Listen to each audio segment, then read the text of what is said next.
3 o'clock on a Tuesday. Welcome aboard the Postgame Show. Along with Elijah Campbell, I'm Jay Phillips. We appreciate you being with us. A lot to get to on today's program. Get you ready for a really important basketball game at Colonial Life Arena tonight as the 15th ranked Gamecocks Doesn't feel old yet, does it? take on Ole Miss, who's receiving votes.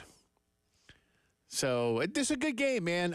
This is a good game. South Carolina, and I think Elijah, the EBPI has an even better opportunity than the ESPN BPI, which is not. That's just the BPI, even though it's ESPN's BPI. That's a lot of letters. I trademarked the EBPI, so if they start to use that, there will be a cease and desist letter sent to Bristol, Connecticut. I think the BPI gives South Carolina about a 73% chance to win tonight's game. The EBPI apparently a little higher. Yeah, I'm flirting with 80. Okay. We're flirting with 80 here. I see a big advantage on the glass. And if y'all want to, start, throwing your slings and arrows now, South Carolina had an 8% chance to win a week ago in Knoxville. So I don't know how accurate the BPI is. But the EBPI also didn't give South Carolina much of an opportunity. It shouldn't. I gave them fewer. It shouldn't have. And yet South Carolina pulled it off. I do expect them to win tonight, but Chris Beard is an excellent coach. Mississippi is a really good basketball team. They're not Kansas. They're not Purdue. But they're really good. They're really good. And honestly, I haven't watched enough. I need to be watching more Big East basketball. I haven't seen UConn this year, it's but like a fun twice. league. Oh, I love the Big East. I just haven't. I haven't been. I've been finding myself actually. It's weird. Watching a lot of SEC basketball and good league. Yeah, I mean it is, and I know it's the league I follow, but the third party observer in me that loves college basketball is still sometimes more drawn to the ACC and the Big East, but not so much this year. I've watched a little ACC. As a UMD parent, I will watch Maryland play occasionally. It was still weird the other day when I watched Maryland play Nebraska, and it's a conference game. It's just wrong, but nevertheless. But the Gamecocks have a big one tonight. The voice of the Gamecocks, Derek Scott, will join us about midway through the program. He's scheduled for 4:30. And remember, earlier tip time tonight. It's 6 o'clock air, 6:30 tip with the Gamecocks and the Ole Miss Rebels. And again, Ole Miss has a big quad one opportunity tonight. They need it. So, and I guess for the Gamecocks, it'd be a quad 2? It'd be a quad 2. Yeah. Yep. Not by too terribly much, because you need to be in the top 30 of the net to play a team at home and qualify as a quad 1. Ole Miss, actually, they're 61. I read something backwards, but yeah, they're 61. But when they go at Ole Miss, that will be a quad 1 opportunity. It gets confusing, but we'll do our best to explain as we go along. South Carolina, as it stands today in Joe Lunardi's bracketology, is a 6 seed. He's got them matched up against Indiana State. Larry Bird does not play for them anymore, so that's the good news. Larry Bird's not walking through that door. But here's what I don't like just about that today only, and it's just today only, not about the matchup. It's the city. Oh, they're in Pittsburgh? Yeah. You want to know why? Oh, please tell me that's where the 2 seed Coppin State game was. Oh, heavens. Yep. No. Oh, no. Don't want that, man. And against a team like Indiana State, who, if you're into mid-major basketball, that might be the best mid-major team in the country. They're really good. Like Austin Powers, that's bad mojo, man. That is bad. Don't need that. I don't know where they play anymore. I guess I think it was the old Pittsburgh Civic Center or something back in the day. I don't know where the Pens play now, but I guess that's where it'll be, right? So I forget, where they call it where the Pens play. It's definitely changed corporate sponsorship. Yeah. But I think the building might be the same. I don't know. Anyway, so that's the only part I was like, ooh, I don't like that. Too close to home. So, nope. Just be lobbying for another venue. Pretty much anywhere else. I can't even remember. Somebody hit me up. Off the top of my head, I really can't remember what building Carolina was in when they lost to Richmond the next year as a 3. I'll probably find that. You can find it. Yeah, I just can't. I cannot. I'm racking my brain. It'll probably come to me in a second, but I can't remember where that game was. See, now every Lunardi bracketology before this week's has had them in Memphis, and I would personally That'd be vote fun. for that. I love Memphis. Good city. Well, and you got family in Tennessee. So you could see some cousins or. I got plenty of college friends who live in Memphis. Yeah. Or from and live in Memphis. So. Well, our good friends Greg and Eli do the morning show at Sports 56. We talk to them on a regular basis. We'll have you ready for that. We got plenty of previewing for you coming up in just a little bit. Only one other SEC men's basketball game tonight, Kentucky visiting Vanderbilt. I was telling Elijah earlier, should that game go south for Kentucky, because they seem to be on a skid, like south in the sense that Vandy pulled a massive upset. If I'm John Calipari, when I get to my post-game presser tonight at Memorial, I just go ahead and quit. Say sayonara. That's it. It's been real, folks. Just go ahead, because otherwise, that'd be bad. But that's not going to happen. Kentucky's going to win tonight. I'm gonna say Kentucky wins by at least 20 points. EBPI's got a 97% here. Okay. But it's that Vanderbilt team is really, really bad. Jerry Stackhouse, also someone who probably won't be coaching in that. Will have the same coaching job next year. I think he's probably gone after this year, but it's already pretty dicey with Cal and Kentucky. Don't know if you saw what happened after they lost to Tennessee, but he bailed on his post-game radio show, and he had one of his assistants go instead. And does the assistant get the per diem that provides? Because that's how those dudes get paid. He better. He better, because he got used as a human shield for Big Blue Nation after they got just completely throttled at home to Tennessee. Gives up 103 points in that building to an arch rival. Second straight loss at Rupp, which is apparently only the 8th time in that building's history that's happened, and 4 of those have been in the last 4 years. Oh, my. Yeah, so they're not very happy. I can do that, man. That's half. Yeah. And that building is that's 50%. Closing in on 50 years old. Yeah. So the relationship with Big Blue Nation and John Calipari is not rosy. Well, I get it. That the demand that's placed on that program every year, I get it. I get it. It's one of those. Yeah. Capital T programs. Yeah, it is. And really, I mean, in today's world, I suppose it's realistic. It is.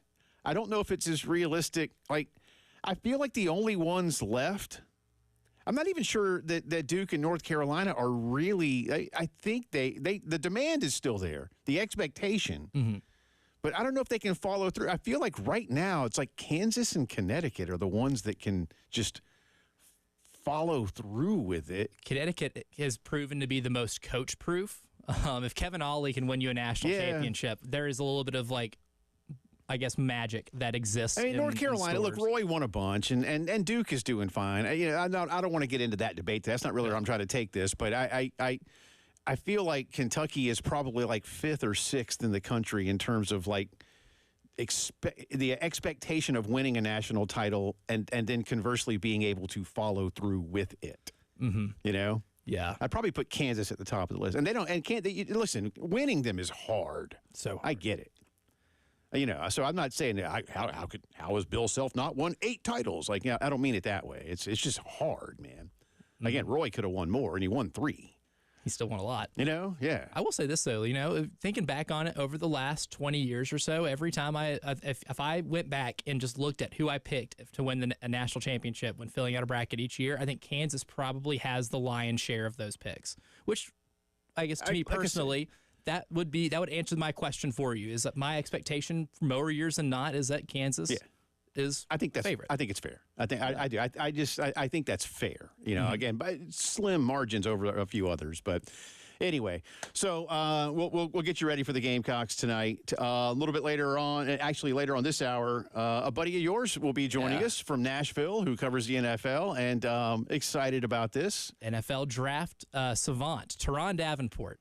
He's the ESPN Titans reporter. He does a ton of stuff on ESPN also.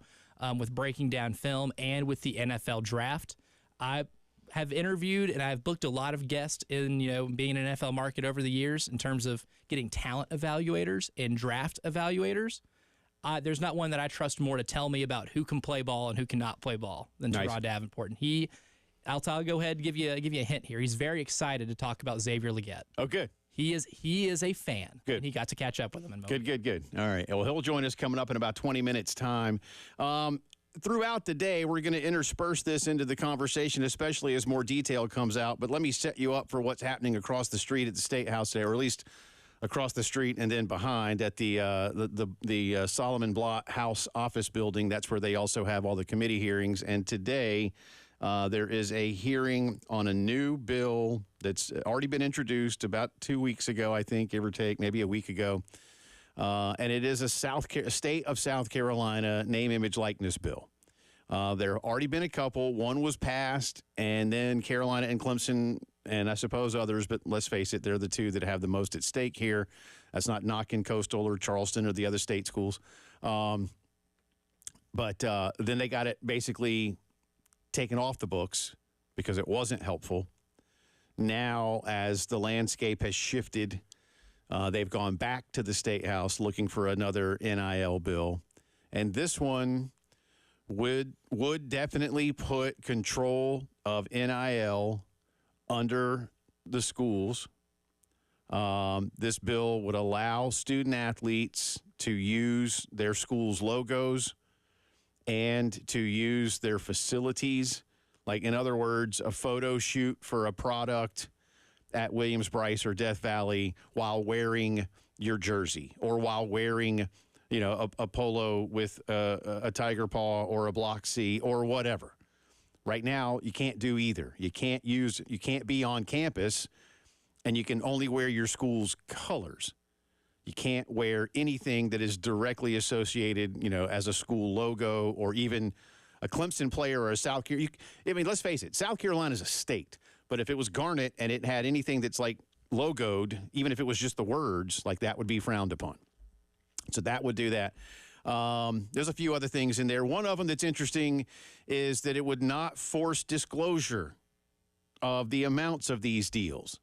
And I'm not going to sit here and tell you I think that's problematic, but I do find that one interesting, and I'd like to learn more about why. And tomorrow, as we speak, so one day from now, while we're talking here in the 3 o'clock hour, Coach Ray Tanner will be with us, and we'll ask about that to figure out, because, and here's why. I don't say it to be critical per se, but we are talking about a free market. Well, I got to know what everybody's paying. When you go to the grocery store, and there's 5 different kinds of your favorite rices, as an example. I don't know why I got rice in my head, but Big Uncle Ben's guy here. Well, do you like Uncle Ben's or Rice-A-Roni or Zatarain's or Mahatma or the store brand? You know how much they all cost. And then you choose, right? Well, the market. Yeah, you're buying a car. You know what a car costs. A house. You know what a house costs. A refrigerator. Which one do I want? Same kind of thing here with NIL. Okay, well, this wide receiver at this SEC school is getting X. So should we pay him X or offer him Y? Maybe we offer him Y plus Z. You need to know these things. And that's my opinion. They clearly have reasons, they being Carolina, Clemson, and the other schools that are asking this to be done, as to why they don't want it disclosed. So I'll be curious to see where, just because it's in the bill doesn't mean it gets passed that way. And let me remind you, this is a committee hearing today. It's had one reading on the floor in the House. I think there is a concurring Senate bill. You'll go back and forth and back and forth. Y'all know how it is. So we're nowhere close to this thing being passed here in early February. But the hope, from what I understand, is that it will be passed this session. And the session will end in May. So we'll see. We'll see what that first draft looks like by the end of the entire process. Yeah. Because, almost like all of our English papers growing up, after the first draft got sent to the teacher, your final draft did not look the exact same as you turned it in. I have a feeling there'll be some amendments. I'll get you a little more detail on that. Speaking of the business of college athletics, a big ruling, at least initially, by the National Labor Relations Board as it relates to one basketball program in this country. Will that have a ripple effect? I think the answer is yes. We'll get into all of that for you, get you ready for tonight's big game as the postgame show rolls on.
20 minutes after 3 o'clock on this Tuesday. Welcome back in. Jay and Elijah with you. The Postgame Show. Teron Davenport covers the Titans and the NFL, works with ESPN Radio. Draft analyst will be with us coming up in just a few. So a short segment here. Let me catch you up once again if you're just tuning in.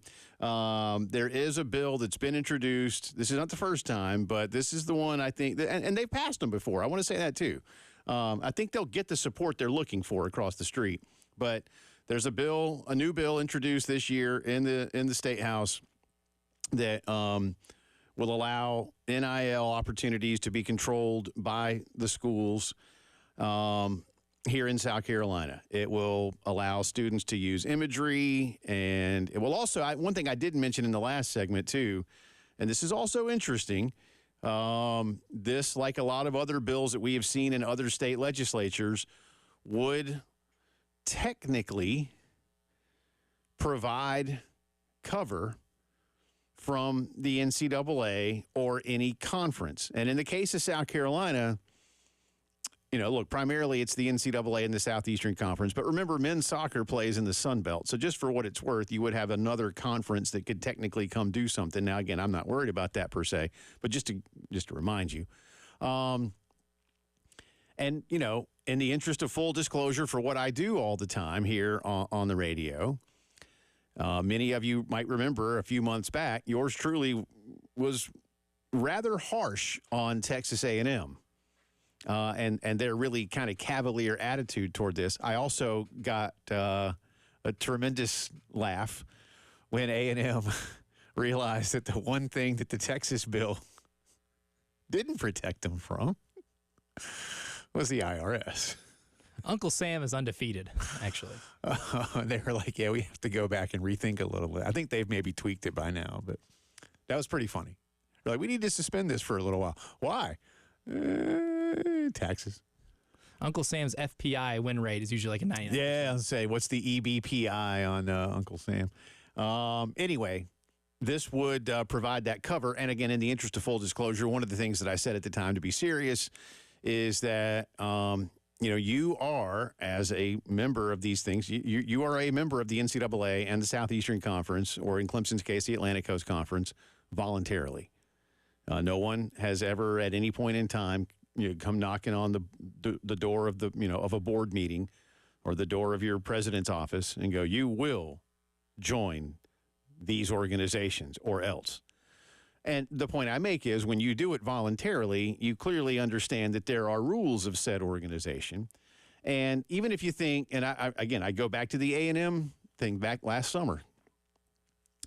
Even if you think the NCAA is a complete joke now and just, a toothless, spineless blob of nothing, the Southeastern Conference isn't. I can't speak for the ACC right now because it's in some legal issues with FSU. They're trying to figure that out. So I'm just going to talk specifically for a second about South Carolina. Southeastern, if the NCAA is toothless, the SEC is a barracuda. And, I think the second paragraph of the SEC bylaws state that every member will follow the rules of the NCAA and that the Southeastern Conference will never weaken an NCAA rule for its members, but may strengthen them based on whatever the issue is. Now, in the NIL case, they have not done any of that. But we are seeing the NCAA attempt to enforce some NIL policies. They popped FSU, they're looking at Florida, and they're looking at Tennessee. Although I feel like right now they are scared to death of Dr. Dondi Plowman in Knoxville. I'm scared of her sometimes. I mean, she can be intimidating. Apparently she can. I was listening to something the other day, and apparently she can, which is cool. So I've heard. Yeah, that's what I've heard that too. That's the word. I'll take their word for it. But they really hacked her off the other day. So I don't know where the rub is there. And really, as I said when I was joking about it with A&M, like, how do I break this law? Like, if the NCAA comes after you, are they breaking the law? Like, how can the school, if the school were to say, oh, no, we're going to let them come investigate us. Like, is the school breaking the law? Like, I don't know. I don't, that's not really being challenged in the federal court system yet. So I don't know what that looks like. I'm not ragging on anything. I'm just telling you all that that's how I have talked about these things when they've been done in other states. And really, Missouri, by the way, the state of Missouri, if you want, Missouri would just basically, they should have just called their bill NIL Wild West. Because if a high school kid, an in-state high school kid, some hotshot athlete in St. Louis or Kansas City or wherever, goes ahead and signs a letter of intent with an in-state public school, they can start earning their NIL money 6 months before they go to college. Now, tell me that's not an inducement. Because it is. It is. Of course it is. Of course it is. But they didn't specify which school. Right. No. It just has to be in-state. Has to be an in-state public school. SEMO State can get there. They can get a new center. So, anyway, but otherwise, you know, the thing, and let me, again, to be serious, and then we're going to break to talk to Tehran. The thing to me that is most crucial, most important, and again, needs to be done as quickly as possible is putting name, image, likeness dealings, all of them, under the direct control of the schools in the same exact way that the Booster Club is run or whatever else. Really, the Booster Club. And I don't know that this needs to be an extension of the Booster Club. It could be if you want it to be. But it certainly, because a Booster Club is technically sort of separate. Isn't it? It's just a fundraising arm of the athletic department. It's sort of separate. But like I say, you know, the Gamecock Club is run out of the Rice Building. And it's always been run by the university in some form or fashion. NIL right now is not. And that needs to, and again, with all due respect to everybody that runs NIL all across the country, this is not really a judgment on you and your ability or lack thereof. But the schools have to take charge of this, man. They just have to. And you know, again, yesterday. So hopefully this thing gets done. We'll keep you updated on how the hearing is going today, coming up in just a bit. But we'll turn our attention to Mobile in the short term, and then Indy. And where's the draft this year? Oh, man. That's a good question. Somewhere in America is the draft. Tehran Davenport of ESPN and covers the Titans for the NFL will join us to break down Xavier Legette and Senior Bowl MVP Spencer Rattler. Be right back.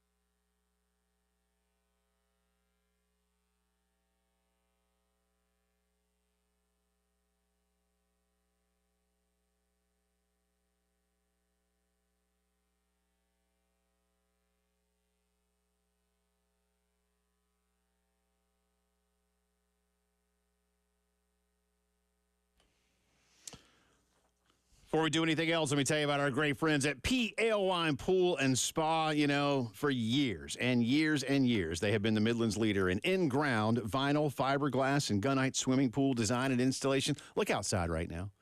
And then imagine it being about 30 degrees warmer and going, man, it is time for me to go jump in the pool. Yep. Well, if all you're looking at right now is your backyard or just thinking about your backyard on a day like this where there's barely a cloud in the sky, it's time for you to call Pete Ale Wine. Get one of their experts into the yard. They'll come make a visit, talk about what you want, you know, standard, you know, square or rectangle, something really cool like, you know, you've seen at a resort. Pete Ale Wine can get it done for you. Once it's built, they'll keep it clean. They'll repair it when necessary. Everything else, stop by and see them, 5541 Sunset Boulevard in Lexington. Always online at PeteAleWinePools.com. Like the two beverages, ale and wine, get a new pool from Pete Ale Wine, Pool and Spa.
Going to talk some Senior Bowl, some NFL draft. Keep you updated on what's going on across the street at the State House as the state of South Carolina begins in more earnest fashion a debate over name, image, likeness opportunities for in-state schools. That's going on.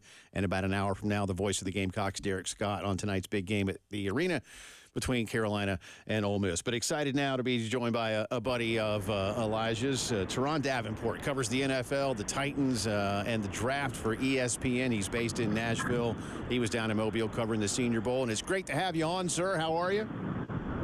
Oh, I'm doing great, man. It's good to be on. It's just like old times back there at 1824 Murfreesboro Pike, man.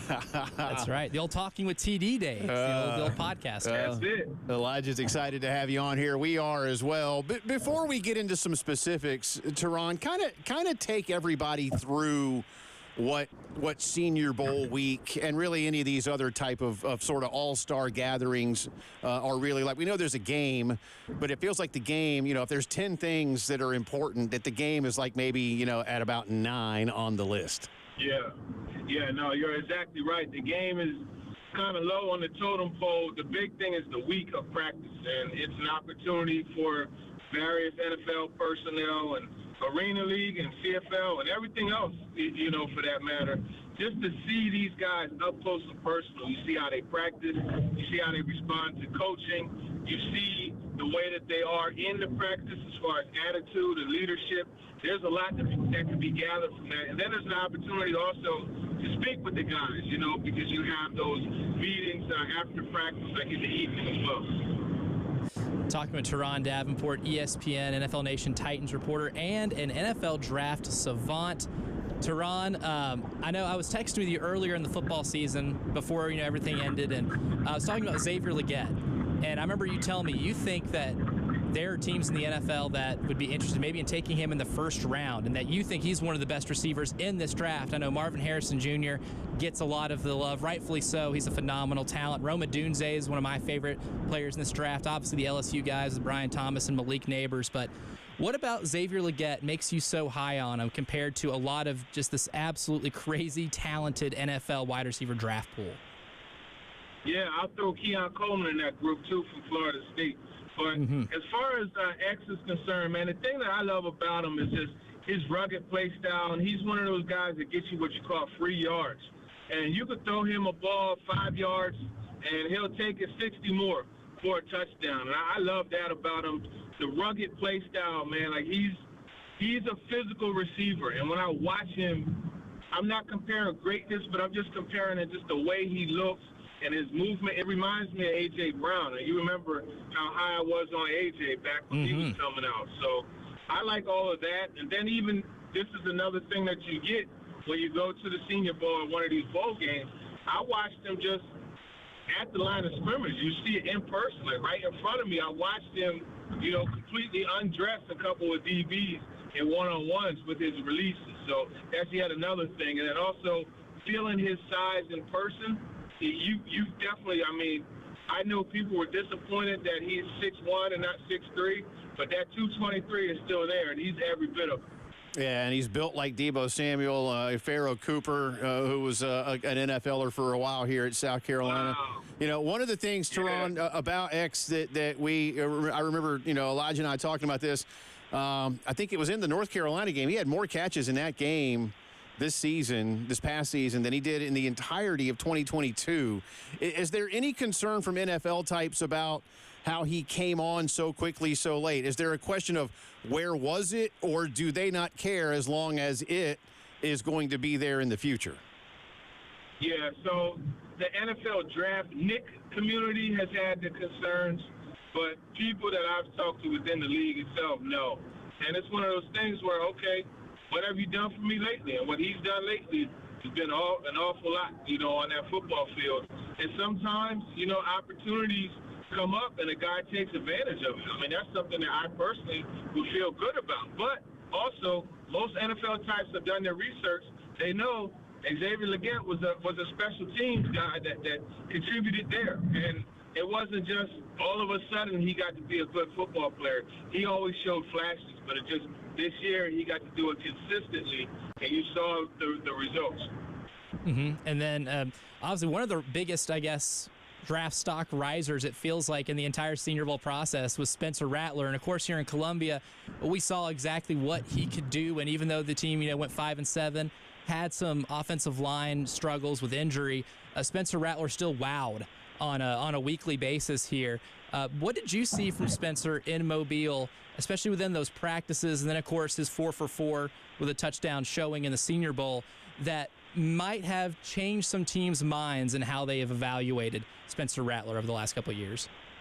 Yeah, I think it was his leadership, and he showed the ability to throw that deep in-breaking route, and that's an NFL throw. You got to be able to make that in order to make the offense function. So I like those things that he did, but I'm going to take it a step further and just go back to the transition from Oklahoma to South Carolina. When he left Oklahoma, there were all types of stuff about he's a young jerk, he's this, he's that. He got humbled, right, with the Caleb Williams situation. Went to South Carolina and has emerged as a leader.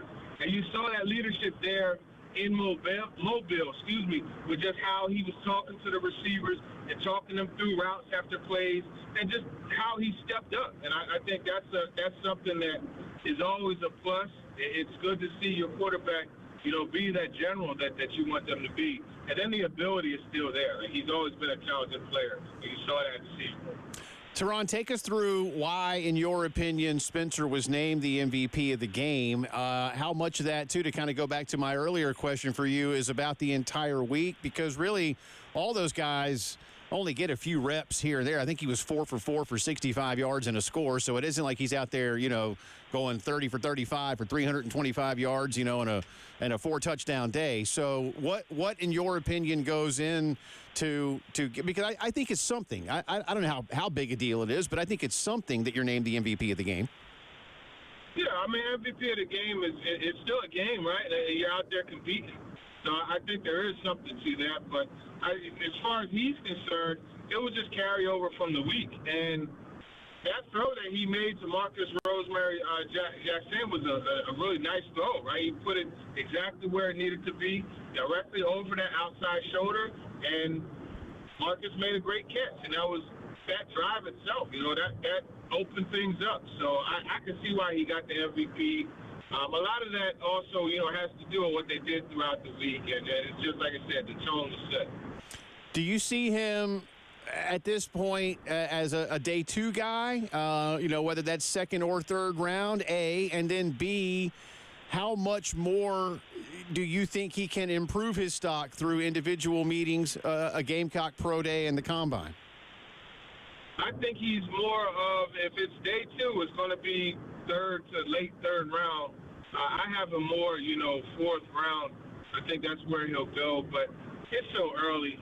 As far as him improving his stock, if he could continue to throw the way that he did at practices in Mobile, I think he'll be fine and he'll help himself out. We know that they really like to see these pro day workouts, right? And I think South Carolina will be chock full of scouts because of their Leggett, but then also the guy throwing to him is going to be able to turn some heads too. So they had the Combine. Like I remember last year, you saw, his name slips my mind, the Georgia quarterback, about 37 years old. What's his name again? Stetson Bennett, 37 years old. Yeah, Stetson Bennett. But, you saw him go to the Combine and really make some big throws.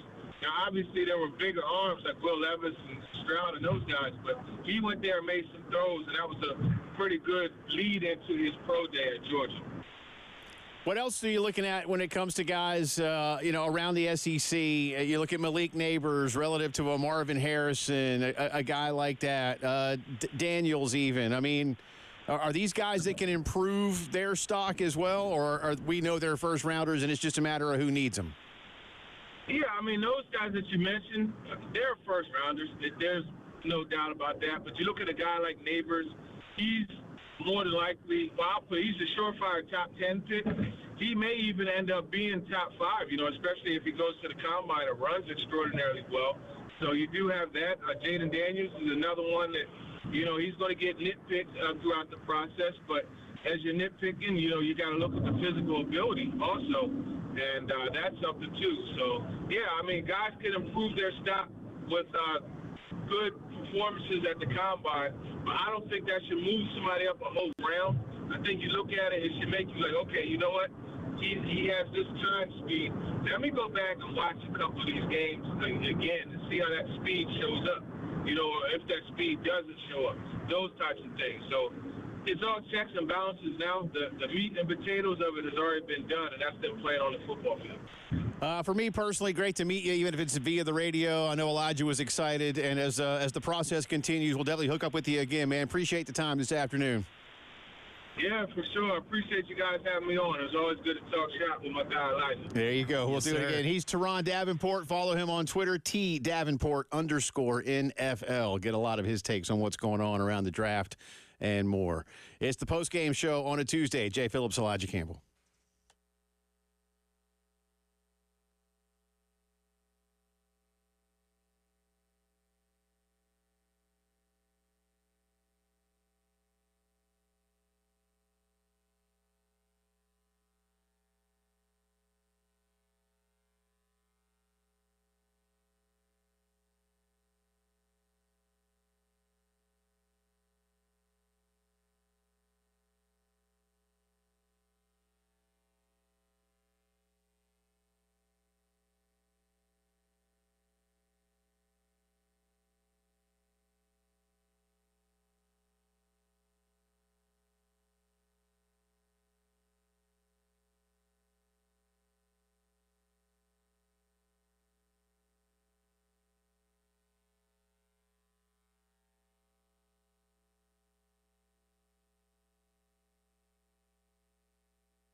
Welcome back in.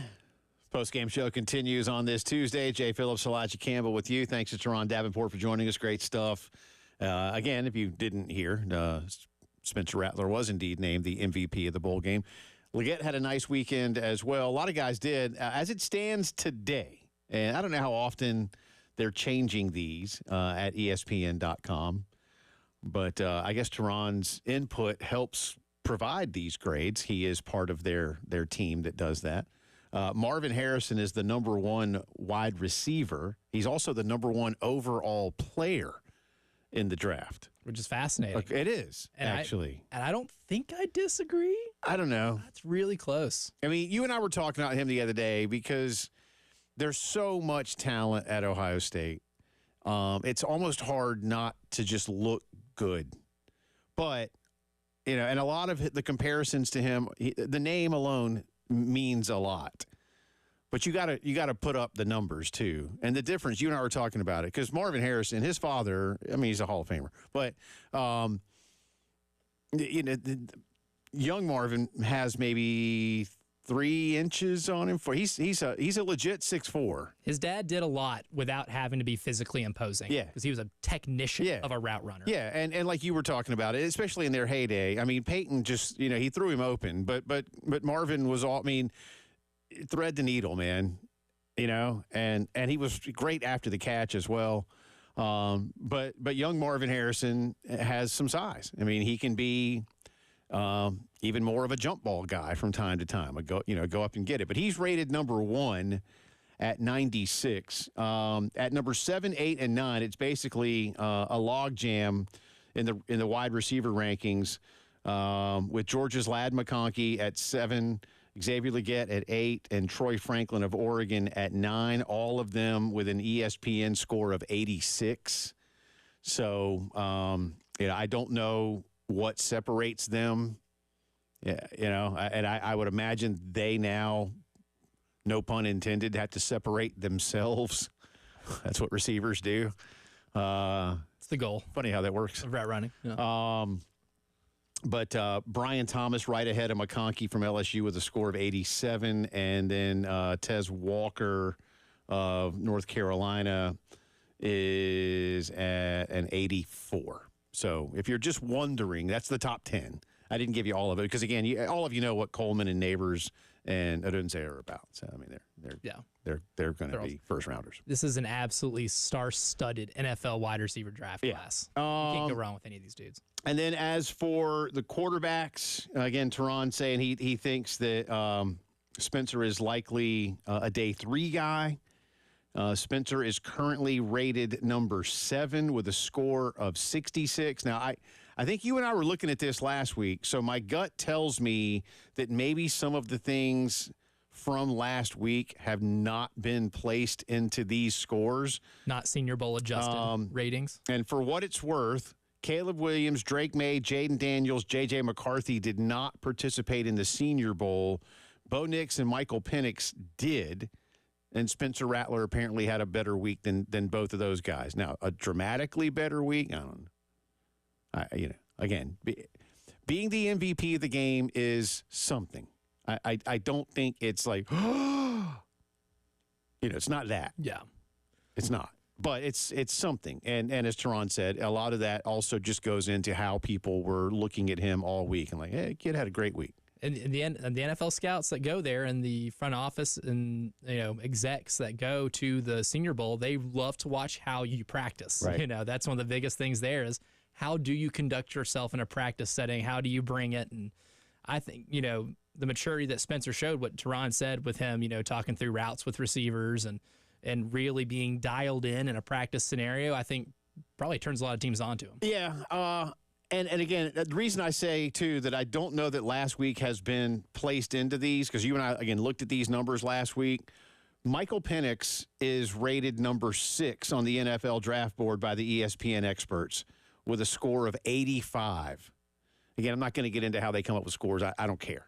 I'll trust you that you've got a formula and a bunch of people that plug numbers in.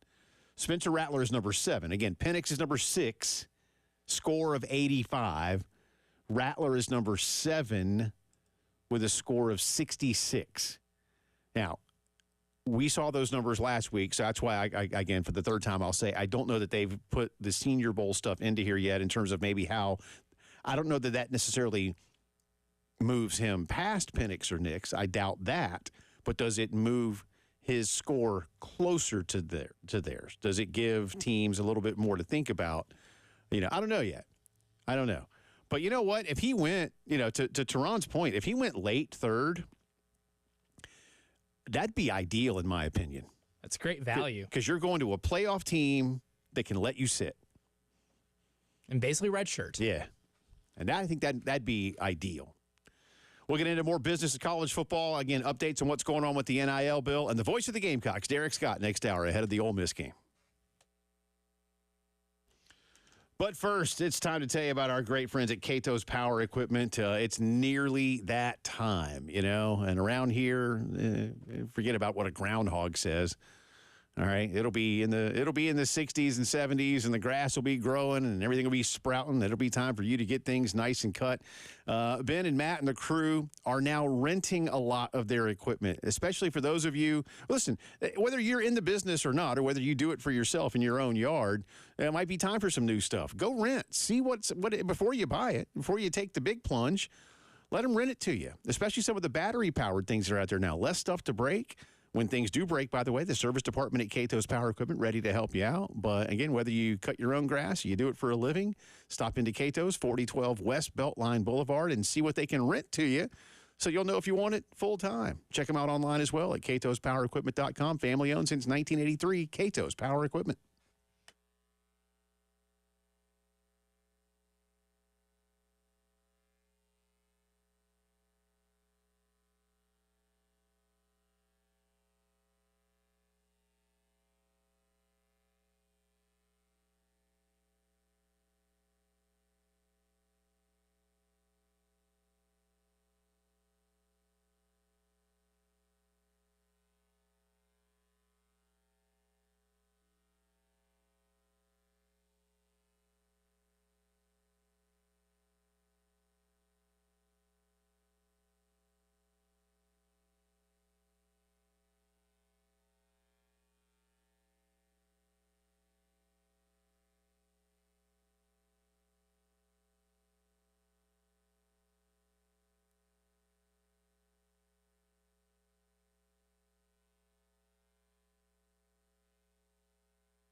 4 o'clock on this Tuesday. Welcome back in. It's the second hour of the Postgame Show. Along with Elijah Campbell, I'm Jay Phillips. We are in the Herndon Chevy Studios in downtown Columbia, wherever you are. Appreciate you being with us, whether it's across the Midlands, the PD, the Grand Strand, or listening online anywheres else, as we like to say, on planet Earth or beyond. Again, the goal is to eventually have somebody listening to us on the International Space Station, maybe even the moon.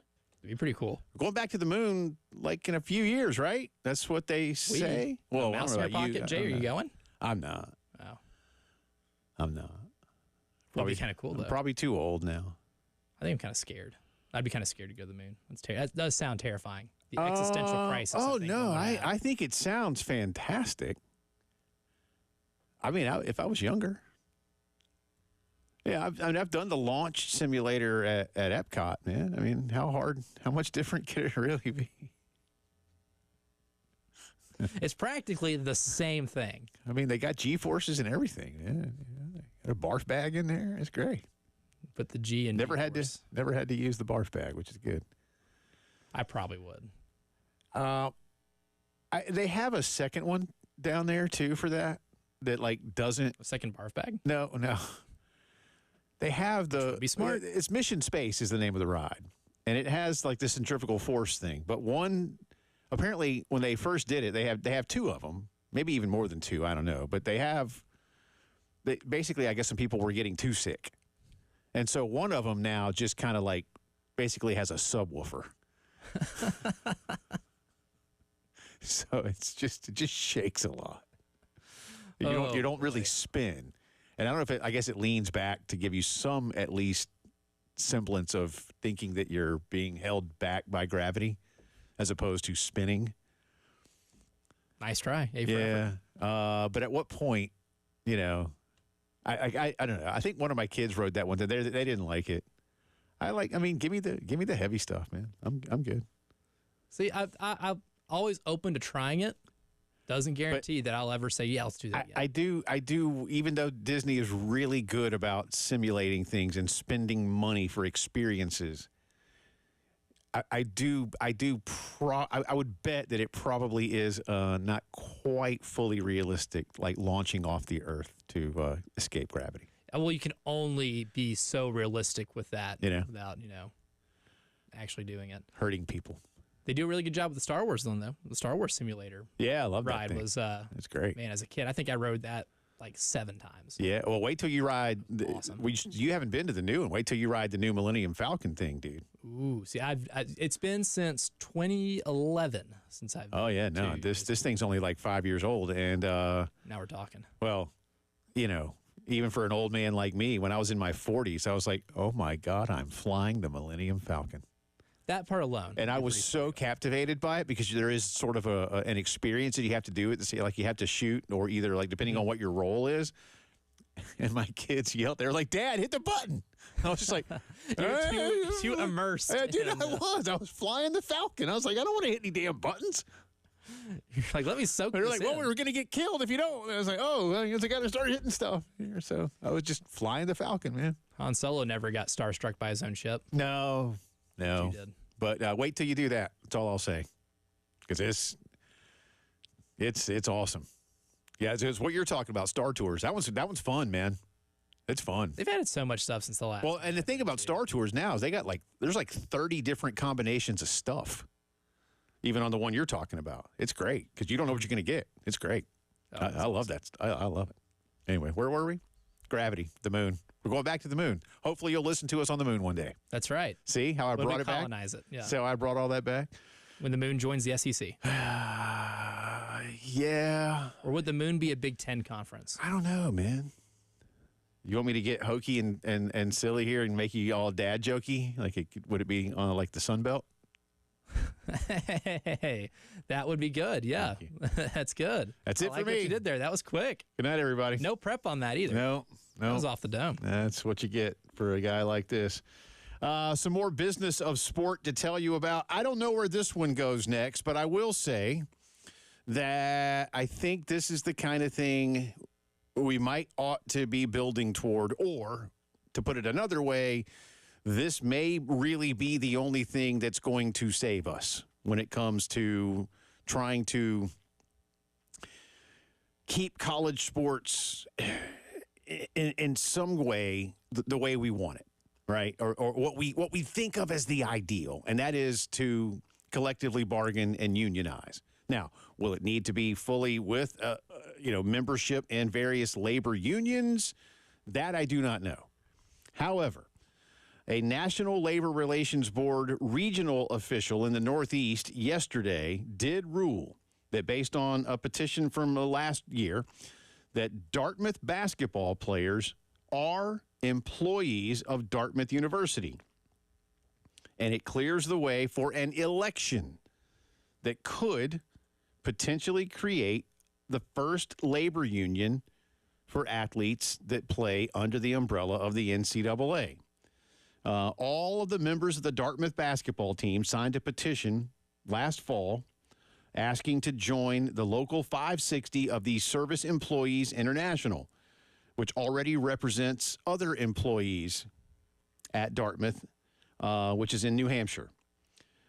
Because Dartmouth has, this is the quote, because Dartmouth has the right to control the work performed by the Dartmouth men's basketball team and the players perform that work in exchange for compensation, I find that the petitioned for basketball players are employees within the meaning of the National Labor Relations Act. That was from the regional director, whose name is Laura Sachs. A Dartmouth basketball player, Cade Haskins, and another, Romeo Murthel, called the ruling, quote, a significant step forward for college athletes, and said, we are excited to see how this decision will impact college sports nationwide. They also announced plans to form the Ivy League Players Association for basketball players all across the conference. Now, again, I'm no lawyer, and I'm not a labor expert. I do remember when Northwestern University football players tried this about 10 years ago, and ultimately it really didn't go anywhere. But what was interesting there was where there's smoke, there's fire, and there was some smoke. But it never went far enough, and there was never an official vote taken, and then or whatever kind of vote was taken, like the ballots were destroyed. And some people found that kind of interesting. I don't want to bring that up, and I'm not really here for that. But I will say this, like right now, there's a similar case that's going to be heard soon in L.A. by Southern Cal. And again, what do they have in common? The Ivy Leagues and Northwestern and Southern California, they're private schools. So, how different is it for a private school relative to a big state U? Again, I don't know. I know that there are at big schools, especially in like the Midwest, that are public. There are unions for certain types of employees at schools. Sometimes even students, graduate students and things like that, especially because let's face it, man. I mean, a lot of us were taught, and you're, I don't know, English 102 and English 110 and whatever. Yeah, that's a TA, man. That's somebody who's getting a master's or a PhD. All your labs you ever did in school? Yeah, those are all master's students. And they're, sometimes they're paid by just getting a full scholarship and at least some kind of stipend because, you got to buy food. But some of those people in this country, from what I've been reading in some of this, that's just not my opinion. I mean, like some others like that are unionized.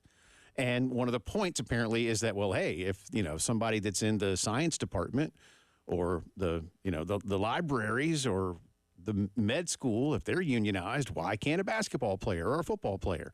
And it's a fair question. And I'm not here to advocate for unions per se. But what I've read and what I understand is that potentially, because a lot of y'all ask, well, I mean, why can't they do so-and-so? How come the NFL? And again, it's because they're collectively bargained. That's how you put caps on things. But otherwise, you can't artificially cap a market in this country. It's against the law. And that's what the Supreme Court's been telling the NCAA. The things you're doing are against the law. They restrict the free market. And again, in the United States of America, one of, if not the biggest tenet of what we do in this nation is live off of the free market. So, where's the middle ground? And again, I don't know enough about this to tell you what the differences are between a private school, Dartmouth, Northwestern, Southern California, relative to South Carolina or Texas or Michigan or Ohio State trying to do this. I don't know. But how do you get something done to where prospective student athletes, especially those in high school, this wouldn't apply as much to transfers because once you're in, right? Like once you've taken the step across the threshold into the collegiate realm, you're in. So you've signed something. I mean, if a kid starts at South Carolina and ends up at Ohio State, well, they signed that first NLI with South Carolina. The eligibility clock starts then. So if there's something new for them to sign that says, hey, you are now becoming a member of, whether it's, again, an official union or some other type of organized labor association where you agree to things, where the schools have laid out what it is and you, the players, sign on to what it can be and where the caps might be placed. Is that okay? Like, does this really open that up? I don't know, but this is interesting. And this will be appealed. And it may well be that Dartmouth University ends up winning the appeal and that these players don't get to unionize. So I have no idea. Again, that happened at Northwestern. There's something similar at least anyway. Mm-hmm. So, but 10 years ago, Elijah, we weren't quite there yet. Now it feels like we might be. So just something interesting. I don't know where it goes, but, again, just the days, as I said, because we had somebody yesterday call, and I know what he meant.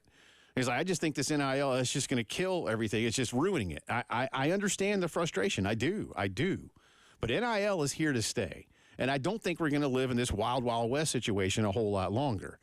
The question, again, becomes, do we as the college athletics consumer nation, I will say it like that. I'm trying to think of another way to put it. Those of us that love college sports, do you want it to be solved internally or through Congress? Because if you want Congress to do it, I just don't see it happening. If you want Congress to do it, it probably ain't getting done. Yeah. Just not anytime soon anyway. Productivity hasn't been the hallmark of that the last. And really nothing is is like fully and completely like bulletproof when it comes to lawsuits. The only way is, if you take it all the way to the Supreme Court and then they finally rule. I just know that there's at least like 5 lawsuits right now against the NCAA, and virtually all of them have to do with antitrust. And the last time they went to the Supreme Court, they got smacked around because of all the antitrust laws they were breaking. So you got to find a way. I don't know yet. I will begin advocating for something more than another because part of my job is to give my opinion, and I love college sports, and I want it to remain successful. Again, I don't know if unions are the answer. I don't know. But some form of collective bargaining, whatever's allowed within the confines of the laws of the United States, is probably the route we're going to have to take. Or maybe each conference has their own athletic union. Because here's the thing, too. The hardest part when you talk about the NCAA union as a whole, a Division I union would involve 363 schools. And what do teams in the NFL, MLB, NBA, NHL, their player unions have a representative from each team. Every team's got one. Then they elect a president of that players association. Right. The logistics of doing that for 363 schools. And again, I think this is going to be, like we've talked about before, you and I, this is the top. It's tough. 5, 6 dozen. Mm-hmm. Right? Then if you do it by the conference can have its own set of rules. And ultimately, we can compete for a national championship in every sport at the end of a season. Right. But in terms of how you do your own unions, your own rules, and your own collective bargaining, if it's conference specific, I think it could be a little more productive. That's a really good idea. Get into some phone calls, update you on what's going on across the street with NIL legislation as the postgame show continues.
Welcome back into the Postgame Show on this Tuesday afternoon. Jay Phillips, Elijah Campbell with you. The voice of the Gamecocks, Derek Scott, coming up in a bit. And guaranteed, within this hour, a chance for two of you to each win a pair of tickets to tonight's game between Carolina and Ole Miss. So if you don't have them and you want them, stay tuned.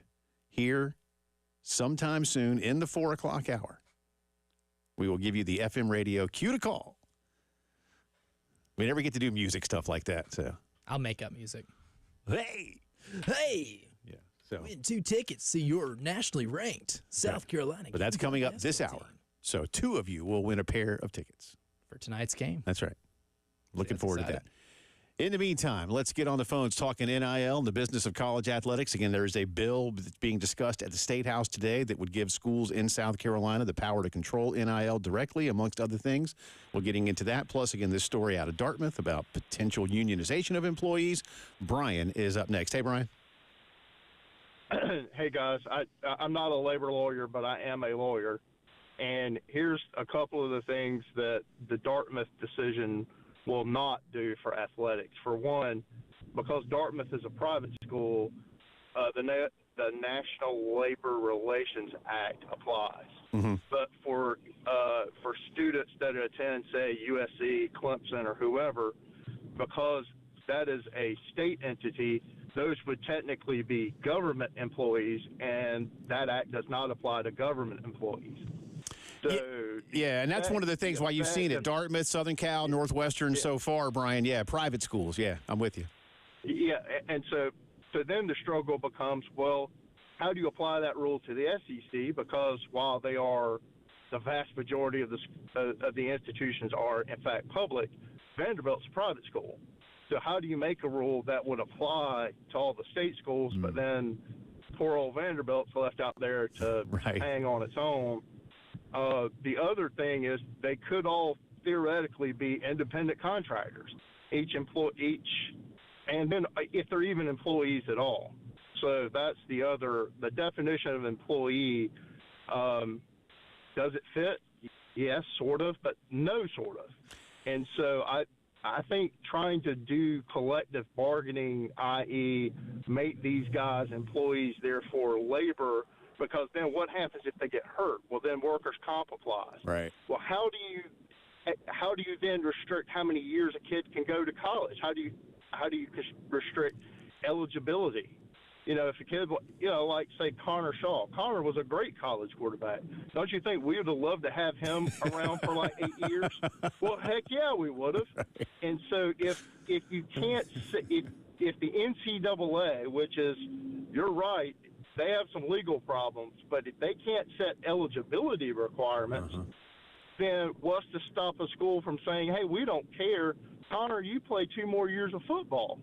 And so then you just end up with this whole train wreck of different rules for everyone. So ultimately, as distasteful as this is going to be for me to say, Congress is going to have to sort it out. Yeah, and that's what scares me, Brian. That worries me, man, because, again, right now they're playing politics with it. There's bills that are in Congress that sound good, but the problem is that it's left versus right. And there doesn't seem, just like everything else up there, and forgive me for a minute here, and again, I don't care who you vote for or what you support in your life, but nobody up there wants to compromise anymore. That's one of the problems we have. So allow me to get on my soapbox for a minute. Again, whether you are a staunch Republican, a staunch Democrat, whatever, it doesn't matter. Nobody wants to compromise. It's our bill or the other guy sucks. And I'm like, at some point, somebody's got to get together on some of these things. Or they just had a hearing in the last month, and it's about one topic. It's about NIL, transfer portal, and it went off the rails with rogue people in these committees. Right. Asking questions that are not relevant, just so they can get on TV for a minute back home. That's it. Exactly. And again, whatever party, this is not a one party versus another. I'm just telling you, at some point you got to compromise. Mm-hmm. As a political science student, and as somebody who's worked in politics, the nickname of the United States Constitution is the Great Compromise. And yet, so again, now I'm off my soapbox, but I'm getting a little tired of that. I think a lot of people are. But when I look at it through the prism of a college sports fan, I'm like, okay, I like half of what your bill has, and you like half of what my bill has. I'm not saying me. I'm saying now, blend it. The Republican congressman from here and the Democrat congressman from there. All right, well, can we put them together? No. Why? Because mine's right and theirs is wrong. Because they got an election to win. I mean, so this is why I worry about Congress. I'm not saying that any committees that the NCAA forms are any better. They're bad for just different reasons. I mean, look at all their legal problems. Real quick, let me get that. Brian, thank you for the phone call. And by the way, you mentioned Clemson too, an in-state school here, and Vandy as a private school in the SEC. Remember, the ACC, you got right now private schools: Boston College, Syracuse, Wake Forest, Duke, Miami. Stanford is coming over. SMU is coming in. Those are all private schools. You got like a half and half, schools. Man. Yeah. In the Big Ten, you've only got one right now in Northwestern. You'll have a second with Southern California. So, and again, in the SEC, you're adding. Not only are you adding big state U's, but when you add the University of Texas, you are adding arguably the biggest big state U. It might not be but you know what I'm saying. Mm-hmm. So there's that. Real quick, Brian, thanks again for the phone call, man. Good stuff. And I had somebody, an attorney friend just hit me with things like workers' comp and those kind of things. Yeah. Listen, I know it's a mess, but it's a mess because for, again, about 40 years, the NCAA was like, hey, watch this. And then people went, oh, yeah, watch this. United States said, watch this. Yeah. And then the Supreme Court said, no, watch this. And now the NCAA is watching it over a barrel. Lee, how are you, sir? Welcome in. Well, Ronald Reagan said the scariest 9 words in English language is, we are the government and we are here to help. Well, that may well be true in some people's minds, man. Yeah, anyway, couple of questions, and I don't know if you can answer them or not. I don't know if they've been asked or not. All right, say you got somebody on scholarship, and they get an NIL deal. Is there a mean test saying, well, now that you're getting this NIL deal, you don't need to be on scholarship anymore because you're making enough money to pay for your school? Second thing is a walk-in comes in, and now this guy's getting an NIL deal, and he don't really need that scholarship. Can they give that scholarship to somebody who's a walk-on? Another question is, if you're a walk-on, do you get an NIL deal? Well, okay, let's try to take all those. First, let's go backwards. If you're a walk-on, initially, you're probably not getting an NIL deal.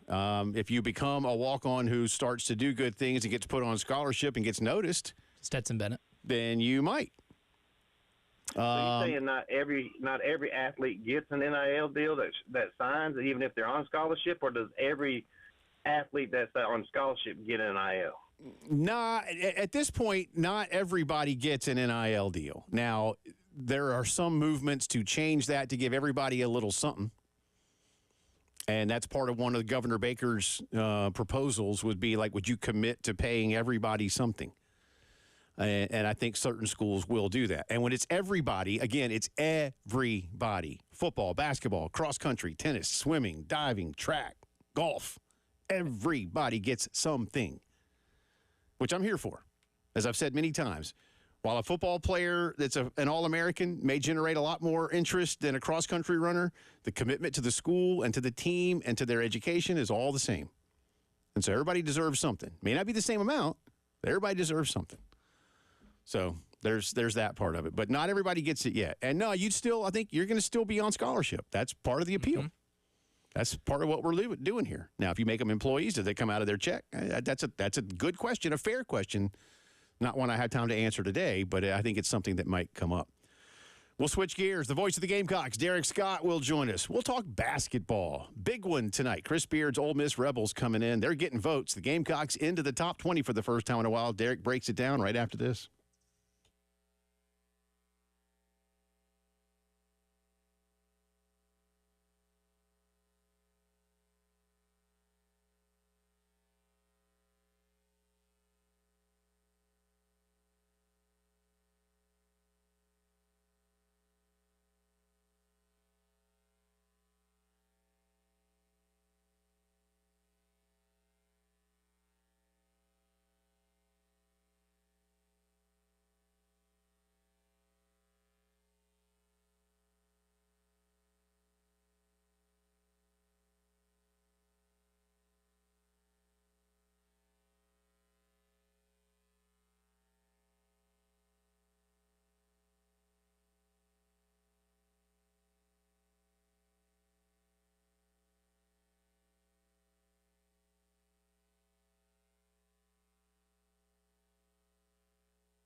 From the WIS Traffic Center, I'm Elijah Campbell with a few traffic reports that might be causing some delays on the roadways this Tuesday afternoon.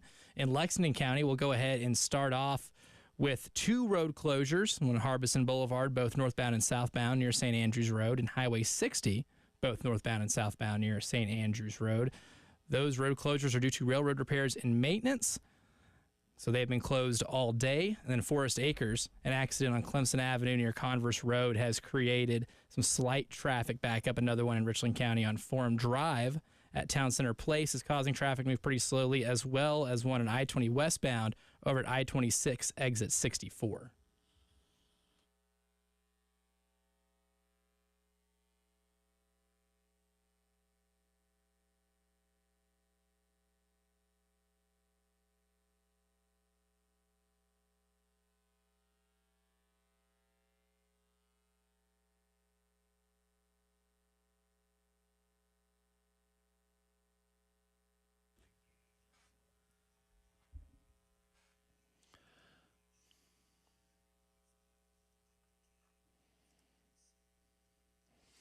Talking some Gamecock hoops on this Tuesday. South Carolina back in action tonight against the Ole Miss Rebels, and for the first time in 7 years, South Carolina will take the court as a top 20 basketball team. To discuss all of that and more, we welcome back onto the program the voice of the Gamecocks, Derek Scott. He and Judge Manning have the call starting at 6 o'clock tonight, 6:30 tip time. All right, top 20.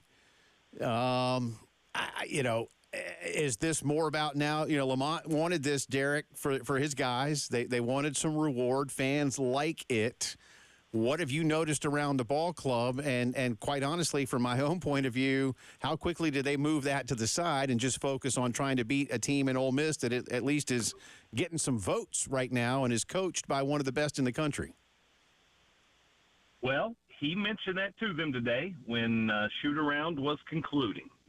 Basically saying, okay, we wanted this, we've got this, but none of it really matters much if you don't sustain your level of focus and your level of compete. And he wanted to make sure that point was made before he turned the guys loose for a couple hours and got them ready for this game. So, yeah, it's not just on your mind. It's certainly on Coach's mind as well. And understandably so, it feels great to finally get over that hump and be recognized for the accomplishments that this team has achieved. But, there's a target on your back just that quickly. If you look at things from Ole Miss's standpoint, they are certainly, I think, in a good position themselves to go to the NCAA tournament right now, but not nearly as safely or as secure in their thinking about that. And so here's their opportunity to do just what South Carolina did at Tennessee last week. Derek, I think going back to Saturday's game against Georgia, I think obviously the big stat that has taken many people by surprise and has blown them away was 25 assists on 29 made field goals. And now, on the season, they're, top 20 in the country in assist rate. When you watch this Gamecock offense move the ball around, what do you see in terms of how this team has completely gelled and been able to share the ball so well on that side of the floor? Well, they've been doing that really all season long. That's been the one thing that's been noteworthy to me throughout this year is how well they share the basketball, the lack of any sign of selfishness from any individual, and their willingness to, not panic if the shot clock is ticking down, but they think there's an extra pass to be made, they make it. And if the shot goes up with 2 on the clock or 1 on the clock, they're okay with that. And they've taken here and there the occasional shot clock violations you might attribute to that. But by and large, it's a positive. It's been a positive all year.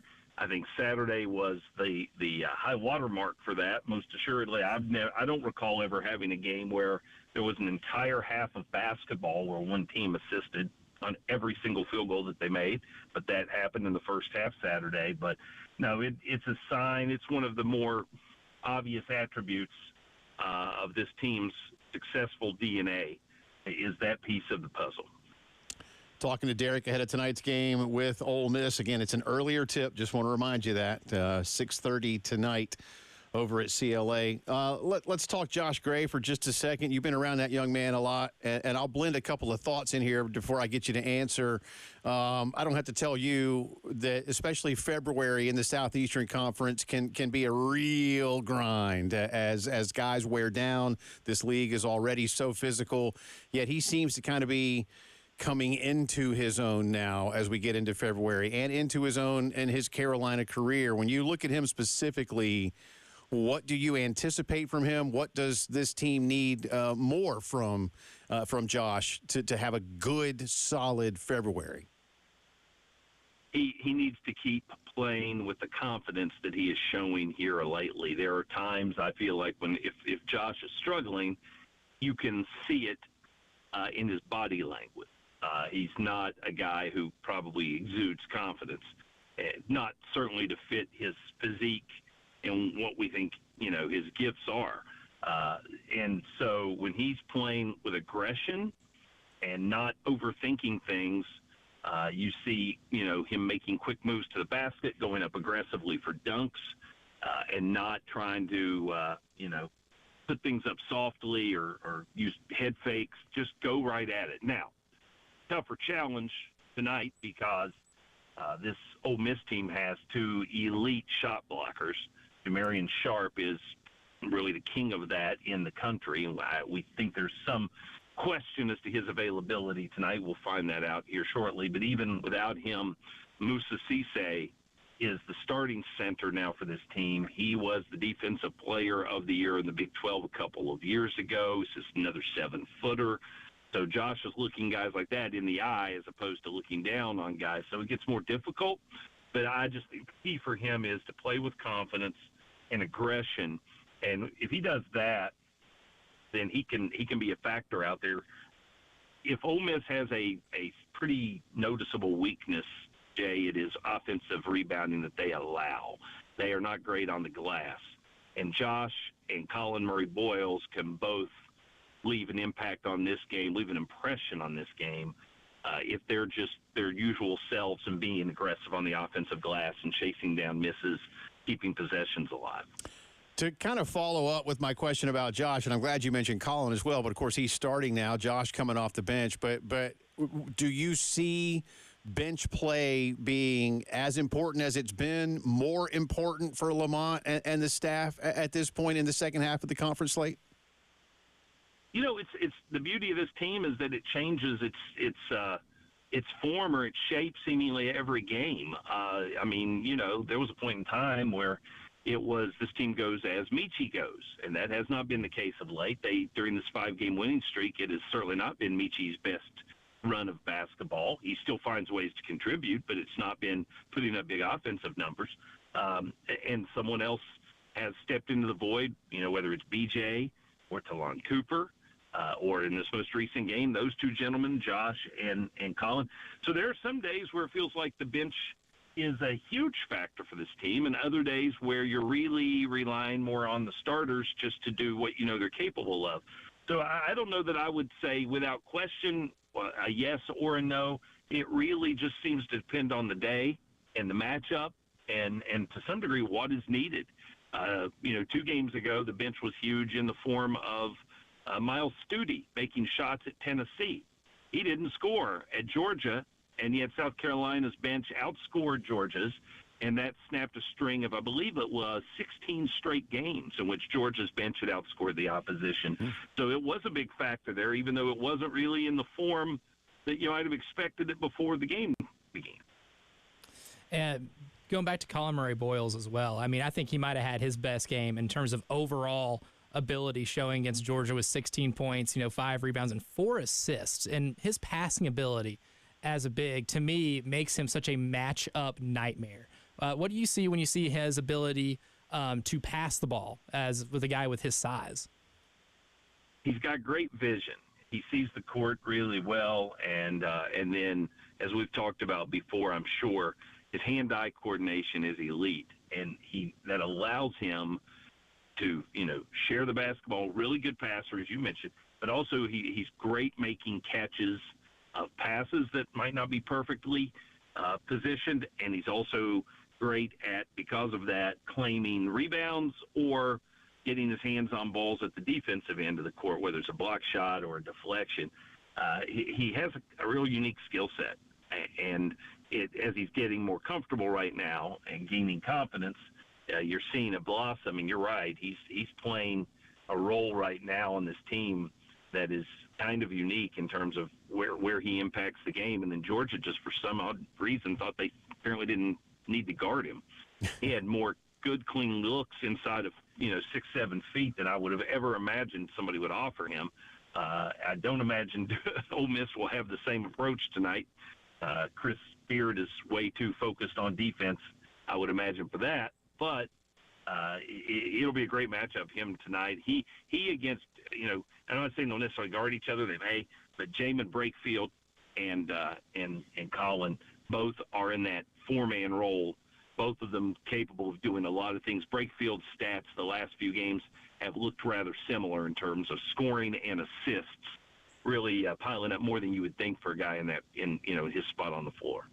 Derek and Casey on the call at 6:30 tip down at CLA, Gamecocks and the Rebels. Have a good call, man. We'll talk soon. Appreciate you. All right, guys. Thanks. Take care. It's the Postgame Show.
All right, welcome back in. Postgame Show continues on this Tuesday afternoon. Thanks again to Derek Scott for joining us. And your chance to win tickets is coming soon, because I promised it'd be this hour. So it is coming. Just saw this come down here. Timestamp 4:38 p.m. from Austin Karp. He is the managing editor for the Sports Business Journal. Breaking, he reports, ESPN, Warner Brothers, Discovery, and Fox are creating a joint venture with the sides set to launch a new pay streaming service in the United States that will launch in the fall. NFL, World Cup, NBA, and other major properties will be on the service. Don't have any further detail at this point in time, but the big boys are all getting together for one service.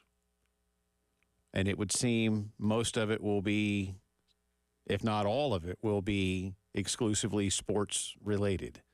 So looking for more on this, haven't found it yet, but honestly, I just saw this during the commercial break. I have not had a chance to research it any further. I do laugh at some of the people that have already commented on it on Twitter. They're like, no thanks. Listen. You can say no thanks all you want. Seems pretty convenient. But if it's all in one place, I mean, look, right now, I'll be honest with you. ESPN's app doesn't count necessarily because that's obviously sports. But I have Peacock. I got it primarily for soccer.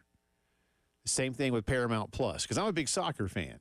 But I'll be honest with you, the Paramount Plus stream of NFL games looks and sounds better than the local stream through either my old Spectrum app or my YouTube TV app.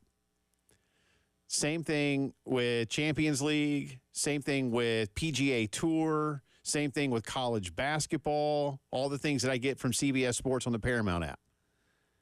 Same thing with Peacock. Again, the ESPN app is better. Fox Sports right now doesn't have like an app like that. They have an app, but it's really more for like replays and stuff. It's not real good either, which surprises me that Fox has not jumped in the way the others have for like a quality sports streaming app. Again, it's okay, but it's not, but they just don't have enough, I think, to really have the need for an app. I mean, you can watch the NFL on Fox. Other than that, they don't, they have some college football and some college basketball. They have the Big Ten package now for college basketball, but their app is, it's all right. Yeah, it's not good. Yeah, it's not acceptable relative to the others. I mean, I would rate it a distant fourth. But if I can get them all in one place, then I'm here for it. Mm-hmm. So, and Joe Pompliano, who is a sports business reporter, got over 500,000 followers on Twitter.